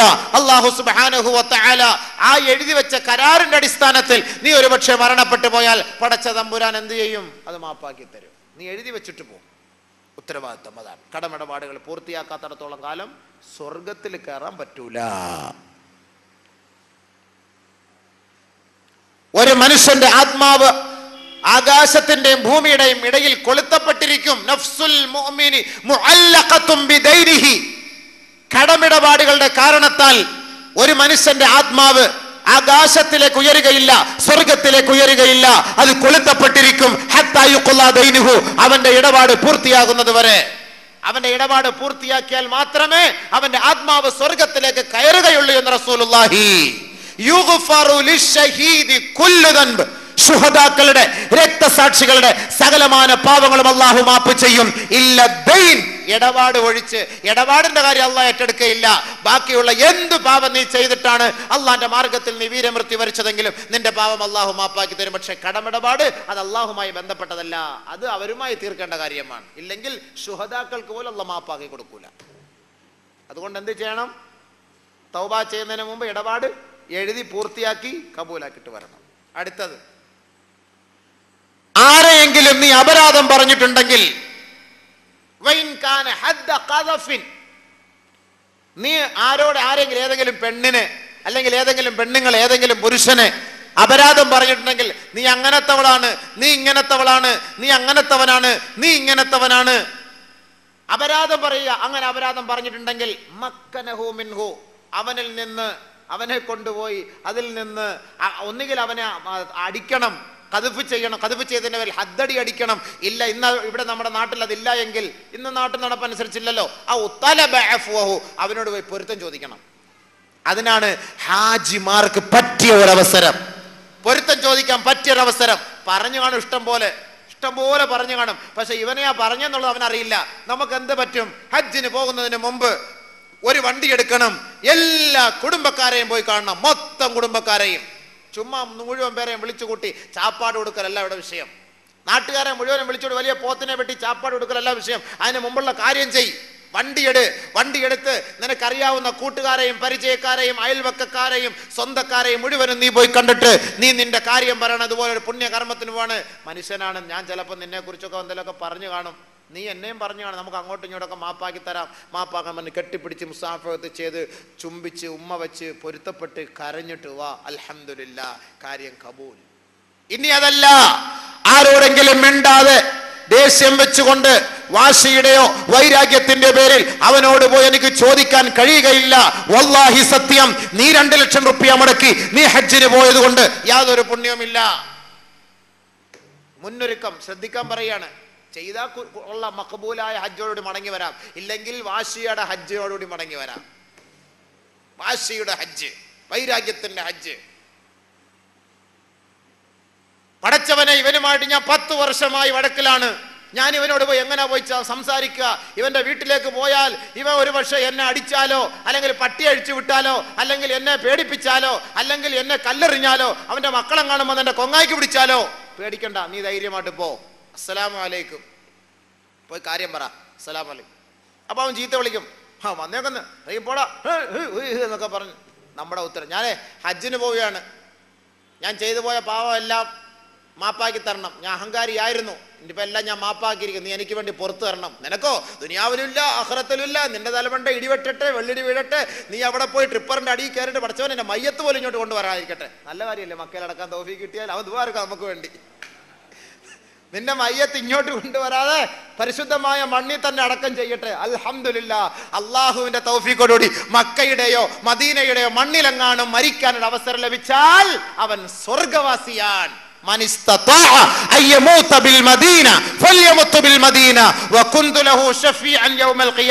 മദീനയുടെ മണ്ണിലെങ്ങാനും വന്ന് ആർക്കെങ്കിലും മരിക്കാനൊരു അവസരം ലഭിച്ചാൽ അവൻ മരിച്ചോ, അവന്റെ കാര്യം ഞാൻ ഏറ്റെടുത്തുകൊള്ളാം. നബിയുനാ റസൂലുള്ളാഹി. എന്തിനാ പേടിക്കുന്നേ? നീ പിരാഗ് മദീനയിൽ പോയി മരിച്ചുവോ, മക്കയിൽ പോയി മരിച്ചുവോ, അൽഹംദുലില്ലാ, ഹറമിന്റെ പൂമുഖത്താണ്, നിനക്ക് ഹിസാബില്ല, നിനക്ക് ചോദ്യമില്ല. സഹാബാക്കളുടെ കൂട്ടത്തിൽ, പ്രവാചകന്മാരുടെ കൂട്ടത്തിൽ, പ്രവാചക കുടുംബക്കാരുടെ കൂട്ടത്തിൽ പരിശുദ്ധമായ മണ്ണിൽ നിനക്ക് അന്ത്യവിശ്രമം കൊള്ളാം. വലിയ തൗഫീഖല്ലേ? അതുകൊണ്ട് നമ്മൾ എന്ത് ചെയ്യണം? പോയി ചോദിക്കണം. ഇനി നമ്മളെ ഒരു വിരോധി മരിച്ചുപോയി, ചോദിക്കാനൊന്നും പറ്റിയില്ല, അവനെ അടക്കിയിരിക്കുന്ന ഏത് പള്ളിയിലാണോ ആ ഖബറിന്റെ അടുക്കലേക്ക് പോകണം. ആ മരിച്ചുപോയ വ്യക്തിക്ക് വേണ്ടി ദുആ ചെയ്യണം. എടാ, നീ എനിക്ക് ഭയങ്കര അക്രമം ചെയ്തവനൊക്കെ ആയിരുന്നു, സംഭവമൊക്കെ ശരി തന്നെ, പോട്ടെ, അള്ളാഹു നിനക്ക് പുറത്ത് തരട്ടെ. നമുക്ക് നന്മയ്ക്ക് വേണ്ടി ദുആ ഇറക്കണം. മരിച്ചുപോയ ഒരാൾ ഇനി എത്ര അക്രമം നമ്മളോട് കാണിച്ചെങ്കിൽ നമ്മളത് പറയാൻ പാടില്ല, ഒരിക്കലും പറയാൻ പാടില്ല. മരിച്ചുപോയി, ഒന്നും ചെയ്യാൻ പറ്റില്ല. ഉദ്കുറു മഹാസിന മൗത്താക്കും, മരിച്ചുപോയവരുടെ നന്മ മാത്രം പറയണം. മരിച്ചുപോയി, അള്ളാഹു നിനക്ക് പുറത്ത് തരട്ടെ, എനിക്കും പുറത്ത് തരട്ടെ, നമ്മൾ തമ്മിൽ ഒരുപാട് ചെയ്തു പോയതാണ് തെറ്റുകൾ, നമ്മളെ രണ്ടുപേരെ അള്ളാഹു നാളെ സ്വർഗത്തിൽ ഒരുമിച്ച് കൂട്ടട്ടെ. അതുകൊണ്ട് ഞാനൊരു പുണ്യമായ വഴിക്ക് പോകുന്നു. അള്ളാഹു തആല എൻ്റെ യാത്ര എളുപ്പമാക്കാൻ, നമ്മുടെ എല്ലാ തെറ്റുകളും അള്ളാഹു മാപ്പാക്കി തരാൻ അള്ളാഹു ഈ ഒരു സബബ്, ഈ ഒരു സംഗമത്തെ അള്ളാഹു കബൂലാക്കട്ടെ എന്ന് പറഞ്ഞുകൊണ്ട് കാര്യമായൊരു ദുആ ആ ഖബറിൻ്റെ അടുക്കൽ പോയി നിന്ന് ചെയ്യണം. ഖബറിൻ്റെ അടുക്കൽ പോയി ചെയ്യണം. അള്ളാഹു എന്ത് ചെയ്യും? പുറത്തു തരും, പടച്ചവൻ മാപ്പാക്കി തരും. ഇനി നമുക്ക് എത്തിപ്പെടാൻ പറ്റുന്നില്ല, ഗൾഫിൽ നിൽക്കുകയാണ്, അവിടെ നിൽക്കുകയാണ്, ഇവിടെ നിൽക്കുകയാണ്, ഒരു ഫോൺ ഒരു 100 രൂപ 200 രൂപ നിറച്ചേരെ, കാർഡ് നിറച്ചേരെ, വിളി, അസ്സലാമു അലൈക്കും പറഞ്ഞാൽ ആരാന്നറിയത്തില്ല. അപ്പോൾ അതുകൊണ്ട് വലൈക്കും അസ്സലാം എന്ന് പറഞ്ഞാൽ തന്നെ കാര്യം കബൂലായി. ഇന്ന് എളുപ്പമാണ് കാര്യങ്ങൾ, നമുക്ക് സലാം പറയാൻ എളുപ്പമുള്ള വഴിയാത്. നമ്മുടെ നമ്പർ മാറ്റിയിട്ട് വേറെ നമ്പറിൽ നിന്ന് വിളിക്കണം, അസ്സലാമു അലൈക്കും, വലൈക്കും അസ്സലാം, കാര്യം കബൂലായി. അത് ഞാനാ കൊച്ചാപ്പ, ഷെയ്ത്താനാ, നീ ആയിരുന്നോ, ഫോൺ സലാം പറഞ്ഞ് മടക്കി വലൈക്കും അസ്സലാം, അത് മതി, ഇനി പ്രശ്നമൊന്നുമില്ല. എന്താ എളുപ്പം, ഇന്ന് എന്ത് എളുപ്പം അല്ലേ? മിണ്ടാൻ എളുപ്പമുള്ള വഴി. നമ്മുടെ ഒറിജിനൽ നമ്പറിൽ വിളിക്കരുത്, അതുകൊണ്ട് വേറെ നമ്പർ മാറ്റി സിം കാർഡ് മാറ്റിട്ട് വിളിച്ചാൽ മതി. അൽഹംദുലില്ലാ, ഓ എളുപ്പം, മിണ്ടാൻ എളുപ്പമുള്ള വഴി. സലാം പറഞ്ഞിട്ട് പോ. ബഹുമാനം ഉന്യാവൻ മിണ്ടില്ലെങ്കിൽ ഒരു മെസ്സേജ് അയച്ചാൽ ഞാൻ ഹജ്ജിന് പോവാം, ഞാൻ എൻ്റെ ഉത്തരവാദിത്വം നിറവേറ്റി, നീ എന്നോട് മിണ്ടുന്നില്ല, ഞാൻ കുറ്റക്കാരനല്ല, മനുഷ്യനാണ്, നമ്മൾ അങ്ങോട്ടും ഇങ്ങോട്ടൊക്കെ തെറ്റുകൾ ചെയ്തു പോകും, അതുകൊണ്ട് നീ എനിക്ക് മാപ്പാക്കിത്താ, ഞാൻ നിനക്ക് മാപ്പാക്കി തന്നിരിക്കുന്നു. ബഹുമാനമുള്ള സഹോദരൻ, എത്ര വൈരാഗ്യമുള്ളവരാണെങ്കിലും മാപ്പ് ചോദിച്ച് അവരോട് പൊരുത്തം ചോദിക്കാൻ നമ്മൾ മടങ്ങിപ്പോകരുത്. ആ മരിച്ചുപോയ വ്യക്തിയുടെ കുടുംബക്കാരെ പോയി സന്ദർശിക്കണം. ആള് കാരണവരാണ്, മരിച്ചുപോയി, ഇത്രയും വർഷം അവരെ വീട്ടിൽ കയറിയിട്ടില്ല, അവരുടെ വീട് പോയി സന്ദർശിക്കണം. താത്ത അല്ലെങ്കിൽ കൊച്ചാപ്പ അല്ലെങ്കിൽ മുത്താപ്പ അല്ലെങ്കിൽ ജാഗിയുടെ പോവുകയാണ്, മുത്താപ്പയോടൊക്കെ ഒരുപാട് അക്രമം കാണിച്ചിട്ടുണ്ട്, സംഭവം ശരി തന്നെയാണ്. അപ്പോൾ അവരവിടെ കരച്ചിൽ ഇടിയൊക്കെ തുടങ്ങും. അതൊന്നും നമ്മൾ നോക്കണ്ട. ഞങ്ങളെ കൊണ്ട് കഴിയുമെങ്കിൽ കുറച്ച് ഹദിയ സദക്ക പൈസ അവർക്ക് ഇൻഷാ അല്ലാഹ് കൊടു. ഇപ്പോൾ ഒന്നും കരയരുത്, ഒന്നും പറയരുത്, അതൊക്കെ പണ്ട് അറിവില്ലായ്മയുടെ പേര് ചെയ്തു പോയതാണ്, ഇനിയൊന്നും അങ്ങനെ സംഭവിക്കുകയില്ല, ഞാനൊരു പുണ്യമായ സ്ഥലത്ത് പോയാണ്, കാര്യമായ നിലയിൽ എനിക്ക് വേണ്ടി ദുആ ഇറക്കണം എന്ന് പറഞ്ഞിട്ട് മുസ്ലിം പറഞ്ഞ് സലാം പറഞ്ഞു ഒന്നേരം മിണ്ടാൻ നിൽക്കേണ്ട, പിന്നെ കൂടുതൽ ചർച്ച ചെയ്യാൻ നിൽക്കേണ്ട. കൂടുതൽ ചർച്ച ചെയ്യാൻ പിടിച്ച് ഞാനിപ്പം കണ്ടിട്ട് കഴിഞ്ഞാൽ ഹജ്ജിന് പോലും പോകാൻ പറ്റൂല. അപ്പോൾ അതുകൊണ്ട് അങ്ങനെ ഒന്നും നിൽക്കേണ്ട, കാര്യം പറഞ്ഞ് പതുക്കെ തടി സലാമത്താക്കുക. ജനങ്ങളുമായുള്ള മിണ്ടാതെ ഒരാൾ പോലും ഹജ്ജിന് പോകരുത്, മിണ്ടാതെ ഒരാൾ പോലും ഹജ്ജിന് പോകരുത്. നബി സല്ലല്ലാഹു അലൈഹി വസല്ലമ തങ്ങൾ പറഞ്ഞു, എല്ലാ വെള്ളിയാഴ്ച ദിവസവും, എല്ലാ തിങ്കളാഴ്ച ദിവസവും, എല്ലാ വ്യാഴാഴ്ച ദിവസവും അള്ളാഹുവിന്റെ ദർബാറിൽ നാം ചെയ്ത പാവങ്ങൾ അള്ളാഹുവിന്റെ മലക്കുകൾ അള്ളാഹുവിന്റെ മുന്നിൽ പ്രദർശിപ്പിച്ചു കൊടുക്കും, വെളിവാക്കി കൊടുക്കും. എല്ലാവർക്കും അല്ലാഹു തആല പാവം പുറത്തു കൊടുക്കും, രണ്ടുപേരൊഴിച്ച്. ആരാ രണ്ടുപേര്? ഈ രണ്ട് സഹോദരങ്ങൾ മിണ്ടിയിട്ട് കുറെ നാളുകളായി. ഈ രണ്ട് സഹോദരങ്ങൾ സംസാരിച്ചിട്ട് കുറെ നാളുകളായി. ഇവരുടെ പാപം, ഇവരുടെ നന്മകൾ അല്ലാഹു സുബ്ഹാനഹു വ തആല സ്വീകരിക്കുകയില്ല, ഉയർത്തുകയില്ല. അത് അല്ലാഹു തആല മാറ്റിവെക്കും. അവിടെ മലക്കളോട് പറയും, അവരുടെ ഫയല് പൂട്ടിവൈ, അവരുടെ ഒരമലും എന്നോട് ഇപ്പൊ കാണിക്കണ്ട. കാരണം എന്താ? ഹത്താ യഫീഅ, അവർ രണ്ടുപേരും യോജിക്കട്ടെ, യോജിച്ചു കഴിഞ്ഞിട്ട് അവരുടെ കാര്യം എന്നോട് ഇപ്പൊ കാണിക്കേ വേണ്ട. ആ ഇടയ്ക്കെങ്ങാനും മരിച്ചുപോയാൽ നഊദു ബില്ലാഹ്, ഒന്നും ഒരു അമലും ചെയ്യാത്തവരായി അള്ളാഹുവിന്റെ മുന്നിൽ നമ്മൾ കാണിക്കപ്പെടും. പടച്ചവൻ കാത്തുരക്ഷിക്കട്ടെ. അതുകൊണ്ട് സുഹൃത്തുക്കളെ, ഹജ്ജിന് പോകുന്ന ഹാജിമാരെ, മിണ്ടാതെ കഴിയുന്ന എത്ര വലിയ ശത്രുക്കളാണെങ്കിലും സലാം പറയാനുള്ള ഒരു അവസരമാണ്, അവരോട് മുസാഫഹത്ത് ചെയ്യാനുള്ള ഒരു അവസരമാണ്. നിങ്ങളത് പാഴാക്കരുത്. മൂന്നാമത്, ആരെങ്കിലും ഗീബത്ത് പറഞ്ഞിട്ടുണ്ടെങ്കിൽ അത് നമ്മുടെ ജോലിയാണല്ലോ, നമ്മുടെ കൂടപ്പിറപ്പാണല്ലോ. ജനിക്കുന്നതിന് ഇവിടെ ഗ്ലൂക്കോസിൽ കുത്തിവെക്കുമ്പോൾ ഒരു ചെറിയൊരു ഇഞ്ചക്ഷൻ കൊണ്ടുവന്ന് വെക്കും, അത് ഈ സാധനമാണ്. ഇതങ്ങോട്ട് തലയ്ക്ക് പിടിച്ചു കഴിഞ്ഞാൽ റാഹത്തായാലും. ഇപ്പൊ റമദാൻ മാസം വരുന്നുണ്ട്, ജാമ്യം എടുത്തോണ്ട് പറയും, മുൻകൂർ ജാമ്യം എടുത്തോണ്ട് പറയും, ഞാൻ എൻ്റെ ഫിദായും പസാദൊന്നും പറയല്ല എങ്കിൽ അവൻ ആള് ശരിയല്ല മോനെ, അവന്റെ അക്രമം ഭയങ്കര. മുൻകൂർ ജാമ്യം എടുത്തോണ്ട് പറയാം റമദാൻ മാസം, എന്നെ പറ്റിയ സമയം എന്താ വരുന്നു. അതുകൊണ്ട് സൂക്ഷിച്ചോളി. ആരെ കുറിച്ചെങ്കിലും ഗീബത്ത് പറഞ്ഞിട്ടുണ്ടെങ്കിൽ, പരദൂഷണം പറഞ്ഞിട്ടുണ്ടെങ്കിൽ നമ്മൾ അവരോട് പോയി പൊരുത്തം ചോദിക്കണം. ഇങ്ങനെ ഈ മൂന്ന് കാര്യം ചെയ്തിട്ട് നീ അള്ളാഹുവിനോട് തൗബ ചെയ്യണം. പൊട്ടിക്കരയണം. രാത്രി സമയങ്ങളിൽ എഴുന്നേൽക്കണം. നീ ചെയ്ത രഹസ്യഭാവം, പരസ്യഭാവം, ഒളിഞ്ഞ് ചെയ്തത് എല്ലാം അല്ലാഹു പൊറുക്കും കേട്ടോ. നിങ്ങൾ വിഷമിക്കരുത്. എന്ത് പാപം ചെയ്തവരെ, 100 പേരെ കൊന്നിട്ട് വന്ന ആളിനെ പോലും സ്വഹാബിക്ക് പോലും അല്ലാഹു മാപ്പ് ചെയ്ത് കൊടുത്തു. അതുകൊണ്ട് നിങ്ങൾ ദുഃഖിക്കരുത്. നിങ്ങൾ രാത്രി കരയിൻ, പൊട്ടിക്കരയിൻ. ഒളിഞ്ഞും തെളിഞ്ഞും ചെയ്ത സകലമാന പാപങ്ങളും അള്ളാഹുവിൻ്റെ മുന്നിൽ പറഞ്ഞ് മാപ്പ് ഇരക്കിൻ. അങ്ങനെ തൗബ ചെയ്ത് നിങ്ങളുടെ ഹൃദയശുദ്ധി വരുത്തിയതിന് ശേഷം അടുത്ത പടിയായി നിങ്ങൾ തിരഞ്ഞെടുക്കേണ്ടത്, ഹജ്ജിന് പോകുന്നതിന് മുമ്പ് നല്ല ഒരു കൂട്ടുകാരനെ തിരഞ്ഞെടുക്കണം. നല്ല ഒരു കൂട്ടുകാരൻ, ഹാജി കൂടെ കൊണ്ടുപോകേണ്ടത്. പിന്നെ നമുക്കിവിടെ മുതൽ കുറേ സമ്പത്ത്, കൂട്ടുകാരൻ, യാത്രയുടെ ദിവസം, യാത്ര ചെയ്യേണ്ടത് എപ്പോൾ, യാത്ര ചെയ്യാൻ ഇറങ്ങുമ്പോൾ എന്തൊക്കെ ചെയ്യണം എന്നതിന്